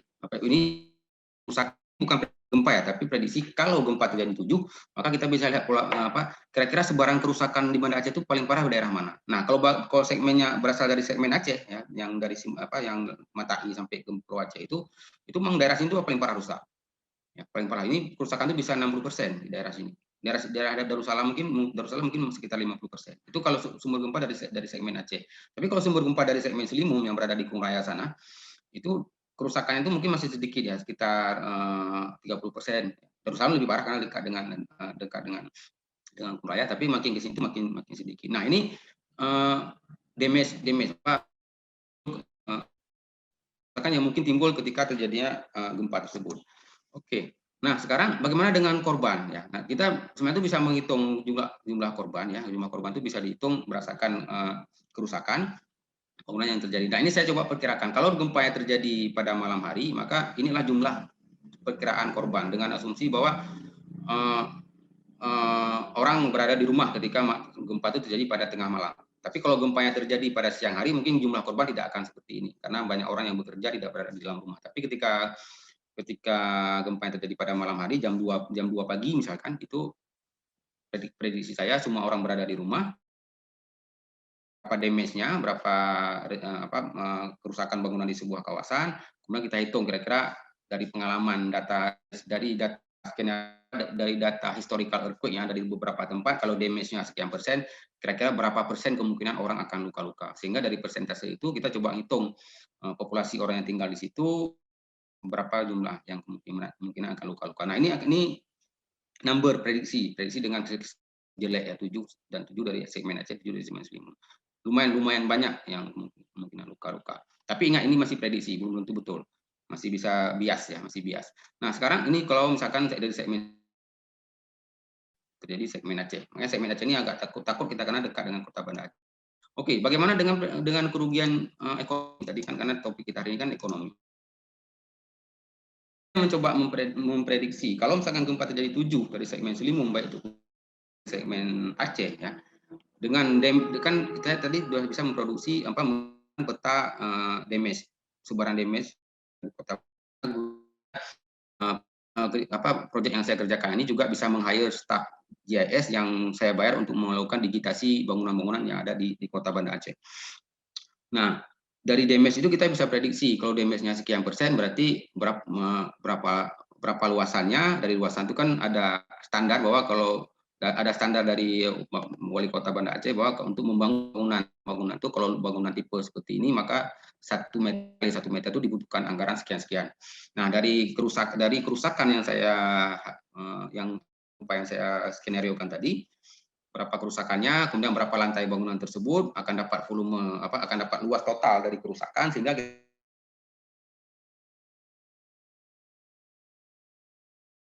kalau gempa terjadi dan dari segmen Selimum. Nah, ini angkanya. Paling banyak memang kerugian itu ditimbulkan oleh di Kecamatan Kota Alam. Kenapa? Karena itu paling padat penduduknya. Yang nomor 2 itu Baitur Rahman, Syakwala, dan paling sedikit kerugian itu adalah di Kota Raja. Nah, ini lihat angkanya ini dalam juta ya, dalam juta. Kalau kita totalkan ya, kalau gempa dari segmen Aceh terjadi dengan magnitudo 7, maka kita Kota Banda Aceh itu akan mengalami kerugian kurang sekitar 46 triliun. Kalau gempa terjadi dari segmen Selimum yang warna itu ya lebih kurang sekitar, kalau saya nggak silap sekitar 35 triliun, lebih sedikit karena segmen Selimum itu dampak kerusakan itu agak lebih sedikit. Artinya memang bencana ini memang dampak yang sangat besar. Tapi sekali lagi saya katakan bahwa inilah sebuah prediksi dan harapan kita magnitudo 7 itu tidak pernah terjadi. Harapan kita tuh gempa yang di segmen gempa terjadinya itu pelan, energi gempa itu terlepas dengan gempa-gempa kecil 3 magnitudo 4, 5 sehingga yang kita dapatkan tuh tidak. Tapi kalau terjadi kita harus siap-siap dengan kerugian sebesar ini. Artinya dan di daerah mana yang kerugian yang paling parah itu juga bisa juga muncul di peta sebenarnya. Jadi di peta itu sudah muncul parah.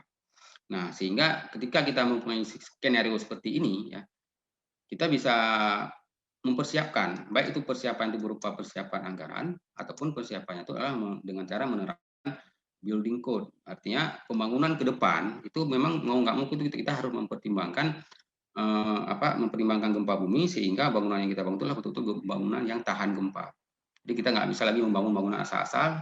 Bangunan tahan gempa itu menjadi sebuah kewajiban bagi kita. Kenapa? Karena potensi gempa itu ya ada di sekitar kita.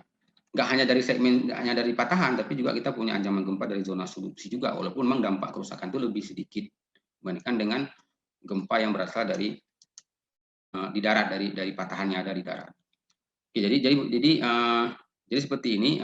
Ini hasil yang saya dapatkan dan nah ini dari segmen Selimum sekitar 35 triliun lebih kurang kerugian ekonominya. Nah, untuk lebih jadi kalau kesimpulannya bisa saya dapatkan bahwa ancaman ini berpotensi dari patahan segmen Aceh dan segmen Selimum. Kemudian membuat bangunan tahan gempa itu menjadi sebuah kewajiban bagi kita yang tinggal di Banda Aceh dan Aceh Besar. Kemudian untuk melebihkan kondisi di bawah kita harus melakukan pengujian lebih detail, lebih rapat ya. Kemudian ini juga harus dilakukan survei batimetri laut di sekitar Banda Aceh juga harus dilakukan ya. Karena sejarah mengajarkan kita, sejarah gempa Palu itu mengajarkan kita. Gempa Palu itu adalah sebuah gempa yang terjadi di patahan darat. Sama dengan segmen Aceh itu.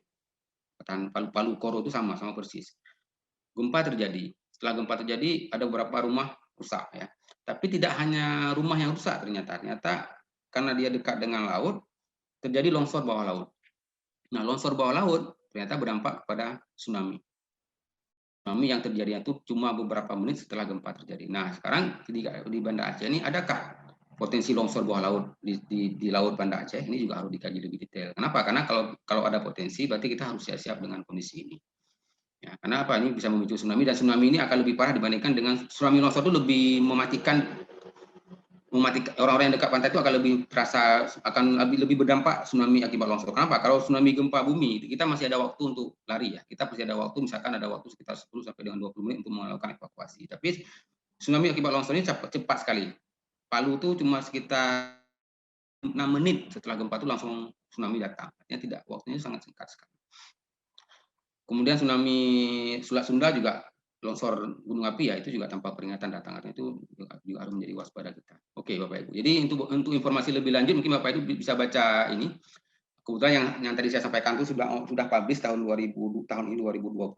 Silakan di-download di link ini ya. Di sini timnya tuh ada banyak. Jadi penelitian ini tidak saya lakukan sendiri. Ini ada saya, kemudian ada Bu Yunita, ada Pak Mulkal alumni Jerman, ada Pak Musen juga alumni Jerman, kemudian ada Prof. Pil dari ENU, ada Nopal, kemudian ada Pak Samsidik. Nah ini silakan di-download di link ini akan bisa Bapak Ibu baca lebih detail ya. Penjelasan saya mungkin tadi ada beberapa yang tidak terjelaskan. Kemudian satu lagi yang lain mungkin kalau mau belajar tentang kondisi seperti apa kondisi di bawah tanah Banda Aceh, ini juga udah online pada tahun 2020. Di sini juga ada saya, dan yang kedua ini juga Pak Ikhlas, nih alumni Jerman juga nih. Pak Ikhlas dari Dinas di Istanbul, ini kami sudah buat paper bersama.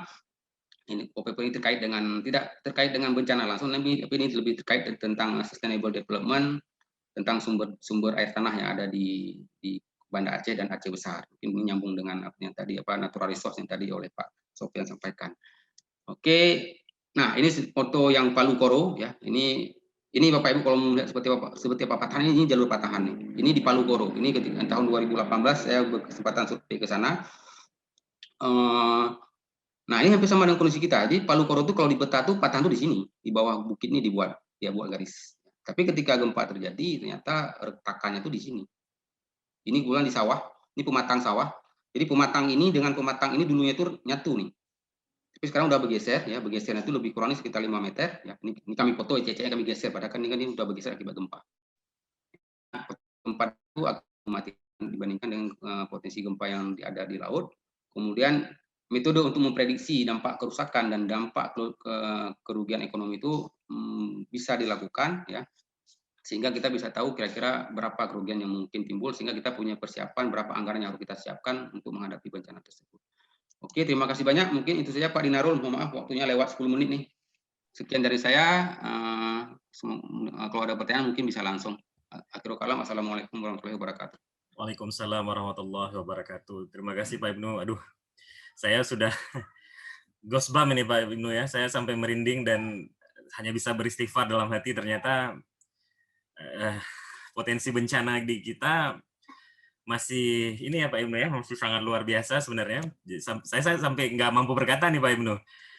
Ini ada dua kemungkinannya, berarti memang istilahnya pengetahuan kita tentang bencana bagi masyarakat Aceh kayaknya masih terlalu minim. Mungkin ya saya nggak tahu ya, mungkin informasi ini mungkin belum banyak yang tahu. Dan saya begitu tahu tadi aja sampai istilahnya ya gemetaran saya melihatnya, apalagi melihat memang dari peta yang Pak Ibnu sampaikan tadi itu hampir semua ya Pak Ibnu ya, hampir semua lokasi di Banda Aceh itu terkena dampaknya untuk segmen Aceh. Ya. Kalau dibandingkan dengan yang segmen Selimum ya Pak ya. Dan saya melihat bahkan pusat kota itu menjadi daerah yang paling merah. Dan saya berharap semoga informasi ini diterima dengan baik oleh pemerintah provinsi dan juga pemerintah kota Banda Aceh, agar kedepannya jika memang ya wallahu alam, nauzubillah, mudah-mudahan tidak terjadi ya, tapi ini semua kuasa Allah. Kalaupun terjadi kita sudah mempersiapkan diri untuk menghadapi hal yang seperti ini. Dan ini memang benar-benar penelitian yang saya rasa sangat berdampak sekali bagi masyarakat, dan mudah-mudahan kedepannya saya harap Pak Ibnu bisa melakukan penelitian yang sama di daerah-daerah yang lain. Semoga supaya bisa mendapatkan supaya memberikan manfaat yang besar juga bagi masyarakat di daerah lain, tidak hanya di Banda Aceh, insyaallah ya. Baik Pak Ibnu, saya sudah keluh nih sebenarnya melihat pemaparan Pak Ibnu. Saya nggak tahu ngomong apa sebenarnya. Maksudnya kalau saya bandingkan dengan dampak yang disebabkan oleh yang Pak Ibnu sampaikan tadi, kayaknya seharian hampir setahunan kita COVID duduk di rumah ini, jadi akhirnya takut ini mau duduk di rumah atau mau lari keluar rumah sebenarnya kalau melihat yang tadi ya Pak Ibnu ya. Ya, baik. Pak Ibnu, ini sudah ada beberapa pertanyaan. Saya akan coba bacakan terlebih dahulu sebelum kita terima nanti pertanyaan langsung yang akan diajukan dari Bapak Ibu yang ingin berdiskusi langsung kepada Pak Ibnu.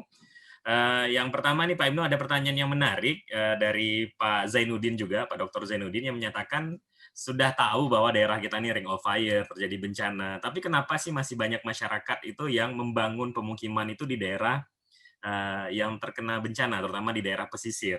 Menurut Pak Ibnu, kira-kira apa ini penyebabnya kira-kira? Apakah memang kurang pemahaman atau bagaimana kira-kira Pak Ibnu?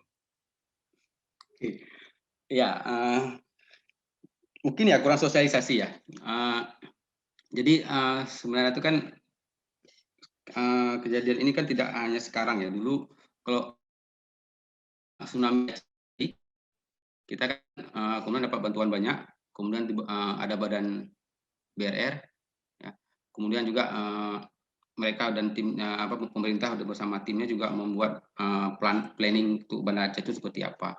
Blueprintnya udah blueprintnya udah ada, blueprintnya udah muncul. Lihat blueprintnya kan adalah kawasan-kawasan yang sangat rentan terhadap bencana kawasan-kawasan bahaya terhadap bencana tsunami. Tapi kan dalam proses berjalannya waktu juga ada beberapa NGO kadang-kadang juga bangun rumahnya di tempat yang tetap di tempatnya di pinggir laut. Alasnya kenapa? Karena masyarakatnya juga minta supaya dibangun di tempat asalnya. Tapi ada juga beberapa pembangunan memang agak menjauh dari laut, ada direlokasi ke kawasan-kawasan yang lebih tinggi, misalkan ke kawasan Nehun, itu kan lumayan bagus direlokasi. Nah, tapi sekarang kan dengan berjalannya waktu, ya mungkin awal-awal orang masih ingat bahwa memang tsunami 2004 itu memberikan bekas yang luar biasa ke kita yang tinggal di Aceh. Tapi kan dengan berjalannya waktu kan manusia kan makin lupa ya. Kita kan namanya sifat manusia kan, manusia punya sifat yang lupa ya. Kadang ada bagusnya juga, tapi ada jeleknya juga kadang lupa tuh. Dan sekarang tuh jujur ya, saya bersama tim TDMRC kan, kami kan intent ya melakukan sosialisasi terkait dengan risiko tsunami, longsor, dan beberapa bencana-bencana yang lain. Dan kalau awal-awal itu kita mudah melakukan sosialisasi. Kegiatan-kegiatan sekolah terkait dengan bencana juga banyak sekali. Tapi seiring dengan jauhnya kita dengan 2004, itu memang tantangan itu agak lebih besar. Artinya mungkin masyarakat mulai melupakan. Kemudian kalau kita bilang mungkin juga berpikir bahwa tsunami nggak mungkin terjadi dalam waktu yang berdekatan. Ya, itu juga jadi susah. Tapi satu hal mungkin saya sampaikan di grup ini, saya selain melakukan penelitian tentang gempa bumi, saya juga terlibat dalam tim pada tahun 2017, tahun 2015, 16, 17, itu saya bersama Bu Prof. Catherine Moneke, kami melakukan penelitian di Aceh Barat untuk meneliti endapan tsunami purba. Kalau di Gualong yang Dr. Nazli lakukan itu bersama tim Singapura, mereka menemukan endapan tsunami purba itu sampai dengan 7.000 tahun yang lalu, 7.000, 5.000, 3.000. Artinya hampir semua tsunami yang mereka temukan itu adalah. Tapi yang di Aceh Barat, kami menemukan beberapa kejadian tsunami itu yang setelah Masehi. Kita menemukan endapan tsunami yang sekitar tahun sekitar 1600-an. Kita menemukan endapan tsunami yang kejadiannya itu 900-an ya, setelah Masehi. Ya. Artinya kalau kita lihat 1600-an ke 2000 itu kan sekitar 400 tahun.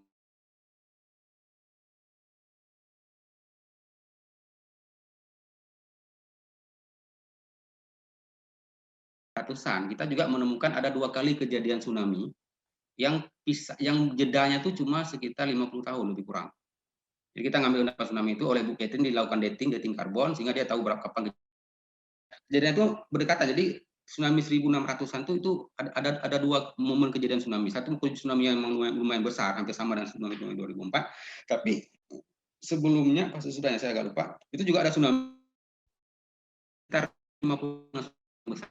Makanya 2004 itu belum berarti ketika kita sudah mengalami tsunami 2004 kita akan punya free tsunami sampai dengan 400 tahun, 200 tahun, belum tentu. Kita bisa malah ada potensi tsunami yang setelah sekitar beberapa puluh tahun kemudian itu masih dimungkinkan. Dan itu memang selalu kita coba kita angka kita jelaskan ke masyarakat ya, mungkin ya ada yang dengar ada yang enggak. Ya, mungkin makanya itu tantangan bagi kita semua ya. Risk communication itu harus bagus. Makanya beberapa dari itu memang secara teknis kita tak paham, tapi dalam menyampaikan ke masyarakat mungkin kita masih lemah di risk communication-nya. Kita salah menyampaikan. Karena sedikit salah menyampaikan kesannya itu menakuti. Lemah kita sampaikan tidak didengar kan gitu. Jadi memang risk communication artinya orang komunikasi juga harus masuk supaya risk communication ini akan lebih bagus. Jadi mungkin jawaban saya tuh mungkin ya kalau saya akan menyalahkan diri sendiri, mungkin kami ini mungkin penyampaian itu mungkin terlalu kurang intens. Walaupun nanti walaupun untuk kejadian yang saya sampaikan barusan tadi itu tahun 2018 saya pernah mengundang seluruh camat di Kota Banda Aceh itu saya paparkan kejadian ini. Kemudian pada Januari 2019 juga yang tadi saya sampaikan. Tapi sekali lagi ya mungkin ya tidak mungkin harus lebih banyak lagi ya penyampaian itu sehingga masyarakat kita dan kita tuh betul-betul sadar bahwa kewaspadaan untuk menghadapi bencana itu harus betul-betul kita tingkatkan. Mungkin sedikit itu Pak Nyarul penjelasan dari saya. Terima kasih Pak Ibnu Rusdi. Ya mudah-mudahan yang hadir hari ini, setidaknya partisipan yang hadir hari ini sudah menjadi aware bagi diri kita dan juga nanti kita bisa teruskan ini juga kepada saudara dan sahabat-sahabat. Dikatakan oleh Pak Ibnu Rusdi, meskipun ada penelitian yang mengatakan bahwa tsunami besar itu atau gempa besar itu terjadi 400 tahun sekali, tetapi ternyata bukti sejarah menyatakan ada yang rentangnya lebih pendek, 50 tahun. Ya wallahu alam, kita nggak tahu ke depan mungkin bisa jadi lebih pendek atau bisa jadi lebih panjang. Artinya Ya, kita jangan merasa berpuas diri ya Pak Ibnu ya. Kita tetap harus masih mengembangkan diri agar kita selalu bisa siap untuk menghadapi bencana. Baik Pak Rusdi, nah ini berikutnya ini cukup menarik dari Ibu Ria dari SMP IT Pesantren. Saya tidak bisa membaca lanjutannya karena terputus. Pertanyaannya ini Pak Rusdi, Pak Ibnu, tentang bagaimana sikap kita saat terjadi bencana. Berarti ini artinya lebih bagaimana cara kita mengurangi risiko pada saat bencana yang terjadi. Apa sih yang harus langkah-langkah harus kita lakukan Pak Rusdi? Oke, kalau berbicara gempa ya, karena beda bencana beda cara. Oke, ya, gempa dulu. Kalau berbicara gempa harus diingat kita ingat bersama bahwa tidak ada gempa yang membunuh. Tidak ada gempa yang membunuh. Nah ini menarik ini Pak. Yang membunuh itu apa? Yang membunuh itulah reruntuhan bangunan, terjadinya longsor akibat gempa, terjadinya tsunami akibat gempa. Oke. Kemudian dan dampak berikutnya, misalkan seperti yang akibat gempa juga goncangannya. Artinya gempa sendiri dia tidak membunuh. Nah, kaitan dengan apabila kita berada dalam bangunan, sebisa mungkin ketika kita merasakan goncangan gempa, ya udah keluar dari bangunan. Karena kita pasti karena gempa itu nggak membunuh, yang membunuh itulah bangunan. Syukur-syukur kalau bangunan kita itu memang udah kita bangun dalam bangunan tahan gempa, sehingga dengan gempa dengan sekian dengan intensitas sekian bangunan kita itu masih sanggup bertahan sehingga ya kita tidak apa-apa. Tapi kalau misalkan bangunan yang dibangun itu tidak standar, tidak mengikuti kaidah-kaidah bangunan tahan gempa, maka bangunan itu yang menyebabkan kerugian jiwa bagi orang yang menghuni rumah tersebut. Artinya kalau tadi ditanya apa yang harus kita lakukan, ya udah sejauh mungkin dari bangunan. Sejauh mungkin dari bangunan kalau terjadi dengan gempa. Tapi kalau angin puting beliung kan beda lagi kan. Kalau angin puting beliung itu sedekat mungkin dengan bangunan, artinya kita harus masuk ke dalam bangunan kan, artinya bedanya beda. Mungkin itu Pak Dinarul sedikit. Nah, kalau kita berbicara untuk daerah perkotaan, kota-kota besar yang mungkin kompleksnya adalah perkantoran, cara menyelamatkan dirinya bagaimana Pak Ibnu? Kalau kita memang tidak memungkinkan lagi untuk lari dari bangunan tersebut. Ya, kalau nggak mungkin keluar, karena kan kita misalkan berada di gedung yang paling tinggi ya Pak. Nah, cara yang paling simpel itu kan kalau ikut lewat Jepang dan sebagainya itu kan mereka kan masuk ke bawah meja ya. Itu maksudnya tuh kita untuk menghindari reruntuhan atap, plafon, jatuhnya kaca, pecahnya kaca jatuh menimpa kita sehingga kita. Tapi pastikan pastikan juga mejanya itu bukan meja triplek ya. Maksudnya masuk ke buah meja tapi mejanya banyak triplek juga sama saja. Artinya pastikan juga berarti meja itu harus meja kuat. Sehingga ketika gempa bumi terjadi, kalau kita tidak memungkinkan lagi keluar dari bangunan, ya udah coba cari di bangunan tersebut kira-kira di mana posisi yang lebih aman dari runtuhan plafon, dari runtuhan pecahnya kaca dan sebagainya. Kalau misalkan harus melakukan evakuasi, jangan gunakan elevator. Ya. Untuk lift juga jangan digunakan, gunakanlah tangga untuk keluar dari bangunan. Yaitu usahakan keluar dari bangunan karena itu yang membunuh kita. Kalau gempanya kuat sekalipun, kalau kita berada di tengah bangunan di lapangan bola kan dia tidak menyakiti kita kan. Paling kita trauma sedikit ya wajar lah. Paling nangis-nangis oke lah, tidak masalah. Tapi kan kalau di bangunan kan bahaya. Baik, baik. Berarti satu kuncinya bahwa pada dasarnya gempa tidak membunuh ya Pak Ibnu, Ya, tapi dampak yang diakibatkan oleh gempa itu yang terkadang menimbulkan kerugian, baik korban jiwa maupun korban keuangan dan lain sebagainya ya Pak ya. ya betul sekali. Jadi artinya hindarilah kerugian yang disebabkan oleh dampak gempa tersebut ya Pak ya. Kalau dia berdampak ke bangunan berarti jauhi segera bangunan, kalau jauhilah tempat-tempat tersebut. Baik, ini menjadi catatan yang bagus juga untuk bagi kita dan juga anak-anak cucu kita nantinya. Ini ada satu lagi pertanyaan Pak dari Nafila Taufik, ya. Ini Ibu Nafila Taufik sepertinya dari pegiat lingkungan di Palembang, Pak, bertanya tentang bahwa sebelumnya sudah pernah ada kajian tentang dari IMF tentang dampak bencana alam terhadap pertumbuhan ekonomi di negara-negara Pasifik yang memperlihatkan bahwa pertumbuhan ekonominya negatif. Ya, pasti kita tadi sudah bahas juga oleh Pak Sofyan Sahnur tentang hal ini ya. Nah, yang menjadi pertanyaannya adalah secara umum apakah sudah ada studi nih Pak Ibnu tentang bagaimana meningkatkan kemampuan daerah-daerah di dekat terjadi bencana untuk resilient. Jadi resilient di sini mungkin lebih ke personalnya, lebih dari sisi pembangunannya maupun juga dari sisi ekonominya. Apakah sudah ada, Pak? Kalau sudah ada, mungkin Pak Ibnu bisa men-share sedikit tentang informasi berkaitan dengan hal ini. Pak Ibnu. Silakan Pak Ibnu. Ya, ya mungkin tadi pertanyaan itu mungkin lebih ke ekonomi ya, mungkin lebih cocok. Tapi apa? Tapi kan gini, sepemahaman saya, kalau nggak salah di pemerintahan itu juga mereka tuh kan mereka ada punya program ya, program apa Resilient City ya.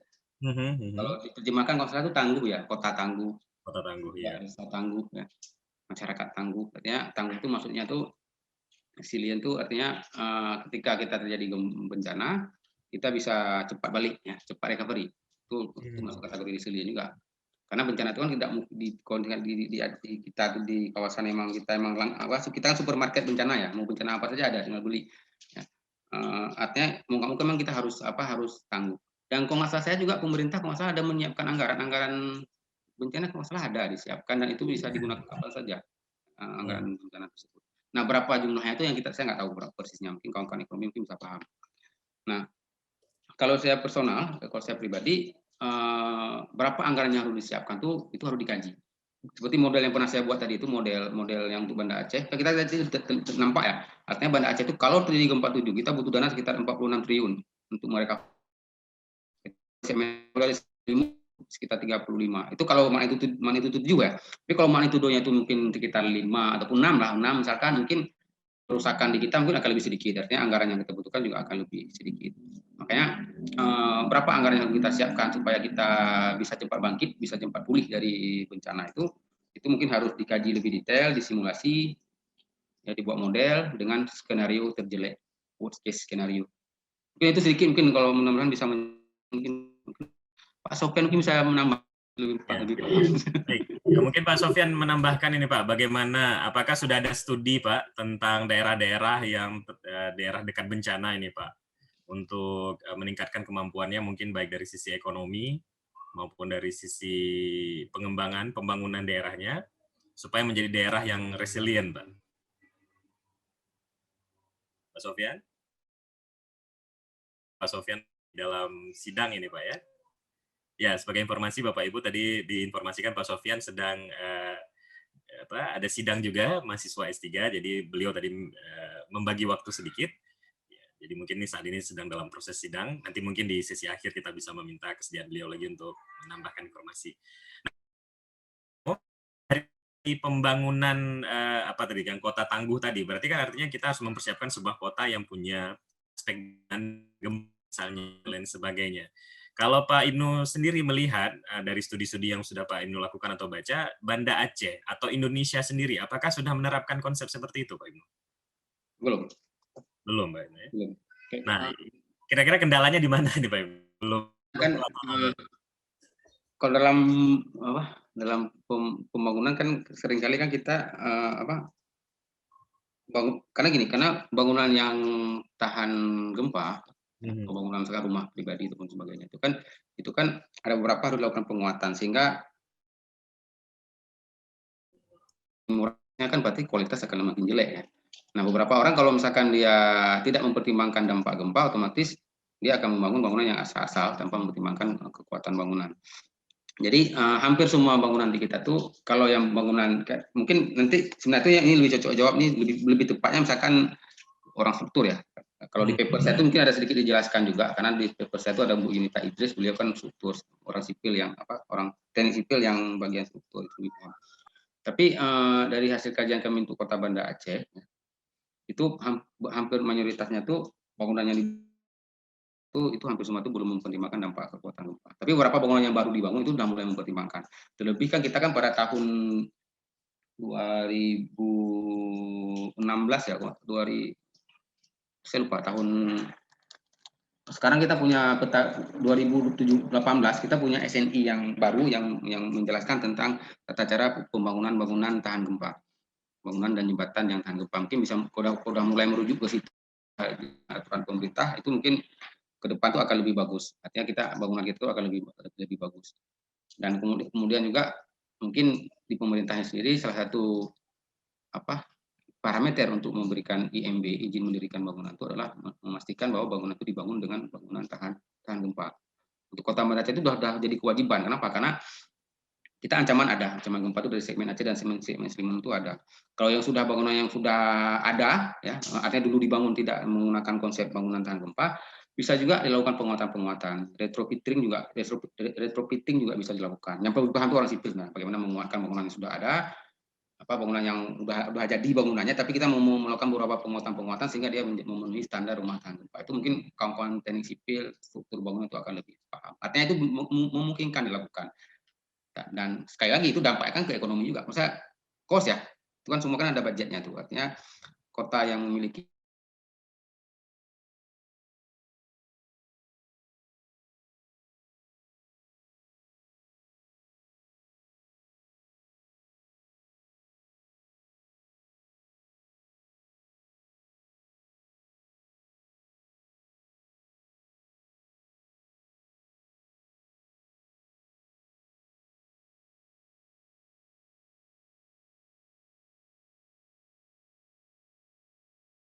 fenomena pergerakan lempeng, artinya gunung-gunung itu bergerak pelan-pelan. Nah, ketika dia bergerak, seperti saya jelaskan di slide awal itu ada lempeng yang ada batuan yang masuk ke bawah batuan yang lainnya, karena ada batu yang namanya batu sama batu berjumpa kan pasti tertahan dia. Tapi dia tahan, tapi dia harus terus bergerak karena pergerakan lempeng. Nah, ketika dia yang menahan itu sudah tidak lagi sanggup menahan, lepas sekali itulah gempa. Artinya gempa itu bagi kita yang tinggal di zona subduksi di Indonesia itu ya sebuah kodrat, ya. Tidak bisa kita pungkiri, itu akan terjadi, bisa terjadi kapan saja. Yang bisa kita lakukan itu adalah melakukan upaya mitigasi, salah satunya itu dengan cara membangun bangunan yang tahan gempa. Kalau untuk kasus gempa bumi, kalau untuk tsunami-nya sendiri, salah satunya itu adalah dengan cara membangun jalur evakuasi, tempat evakuasi. Sehingga ketika gempa besar terjadi, dimungkinkan terjadinya tsunami, mau ada warning ataupun tidak ada warning, kalau gempa besar, dimungkinkan ada tsunami, langsung melakukan, masyarakat itu langsung disarankan untuk melakukan evakuasi, mengikuti jalur evakuasi yang Kota Banda Aceh itu sudah ada jalur evakuasi itu, petunjuk arah evakuasi, langsung menuju ke kawasan yang aman dari tsunami, sehingga kita bisa terselamatkan. Nah, jadi kesimpulan itu tidak ada hubungan langsung antara eksploitasi dengan gempa bumi. Baik. Berarti artinya dampaknya karena mungkin eksploitasi, didirikan banyak bangunan-bangunan bertingkat, terjadinya gempa lebih banyak mungkin memakan korban dibandingkan daerah yang masih belum banyak gedung bertingkat. Mungkin itu ya kaitannya ya Pak Ibnu ya. Baik, Bapak Ibu jika ada yang ingin bertanya, silakan untuk menyampaikan pertanyaannya di chat box atau juga bisa langsung bertanya secara langsung menggunakan audio kepada Pak Ibnu ataupun juga mungkin kepada Pak Sofyan, tapi sepertinya Pak Sofyan masih dalam proses sidang mahasiswa S3. Jadi kita buka kesempatan 1 atau 2 orang untuk bertanya langsung kepada Pak Ibnu, silahkan raise hand atau langsung diaktifkan mikrofonnya untuk langsung bertanya. Sebentar saya aktifkan dulu untuk ininya. Oke, ini artinya mikrofonnya sudah bisa diaktifkan. Bapak Ibu jika ingin bertanya silahkan langsung menyebutkan nama, asal, dan nanti silahkan langsung pertanyaannya. Kita mungkin sekitar 5 atau 10 menit lagi, mengingat juga di Aceh pukul 12.30 sudah masuk waktu zuhur, jadi kita mudah-mudahan bisa selesai sebelum waktu zuhur. Silakan Bapak Ibu yang ingin bertanya.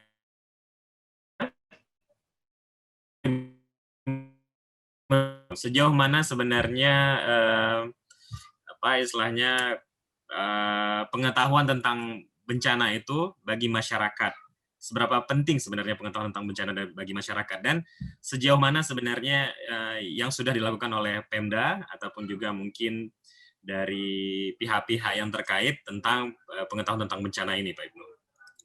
Oke, terima kasih banyak Pak Dinarol. Jadi seberapa penting? Ya sangat penting. Jadi karena ini kalau di awal itu kan saya memunculkan rumus risiko ya. Risiko sama dengan hazard dikali dengan kapasitas dibagi hazard dikali dengan kerentanan dibagi dengan kapasitas. Salah satu peningkatan kapasitas adalah pengetahuan. Jadi ketika masyarakat paham apa itu gempa, apa itu longsor, apa itu banjir, apa itu banjir bandang, apa itu letusan letusan gunung api. Ketika mereka paham, mereka akan tahu harus bertindak seperti apa.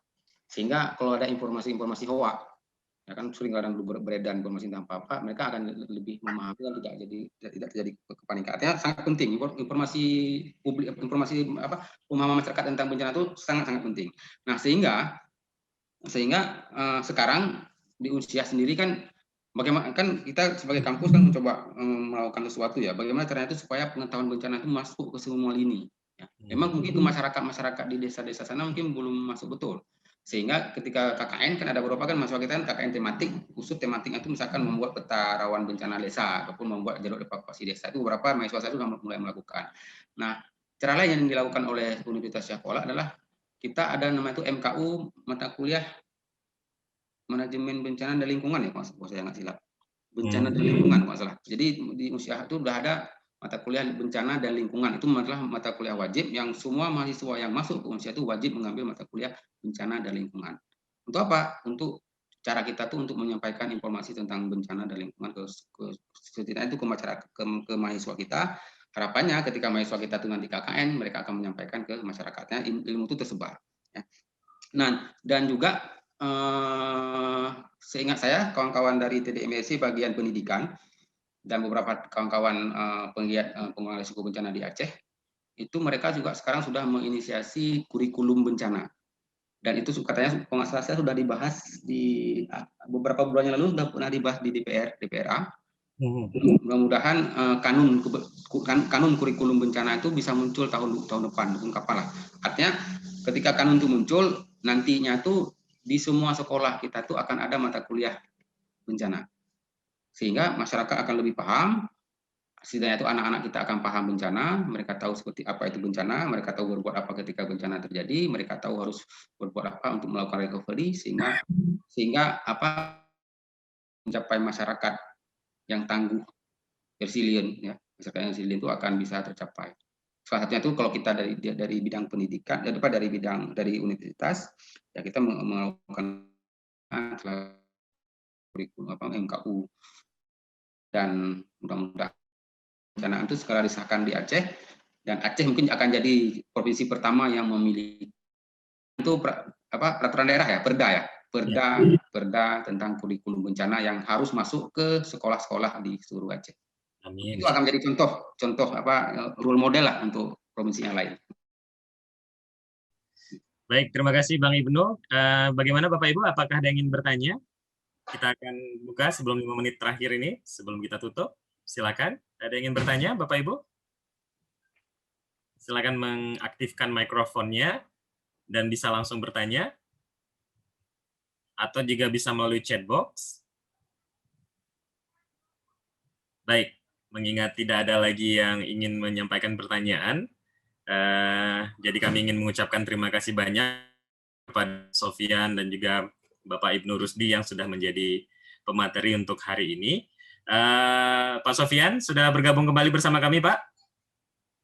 Pak Sofyan? Ya, berarti beliau. Ya, tidak masalah.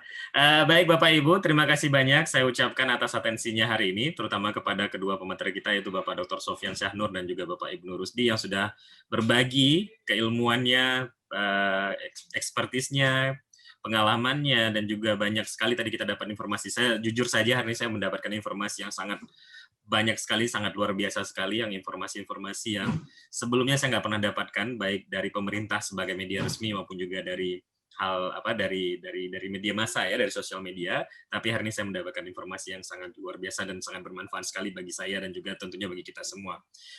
Terima kasih banyak kami ucapkan kepada seluruh pihak yang telah membantu terlaksana kegiatan hari ini, kepada kedua pemateri, kepada Bapak Iskandar Syah Majid juga yang sudah memfasilitasi meeting kita hari ini, kepada seluruh panitia dari Perhimpunan Alumni Jerman, Bapak Ibu, ada abang-abang, kakak-kakak, dan orang tua kami, guru-guru senior yang juga sudah berhadir hari ini, yang sudah mau meluangkan waktunya dari awal hingga akhir, hingga kegiatan kita selesai hari ini. Baik, tanpa memperpanjang waktu lagi, saya tutup dengan doa. Saya ingin mohon maaf juga jika ada terdapat kesalah kata dari Allah Subhanahu wa taala, kesalahannya dari saya selaku manusia. Saya tutup dengan doa kifaratul majelis. Subhanakallahumma wa bihamdika asyhadu an la ilaha illa anta astaghfiruka wa atubu ilaik. Waalaikumsalam warahmatullahi wabarakatuh.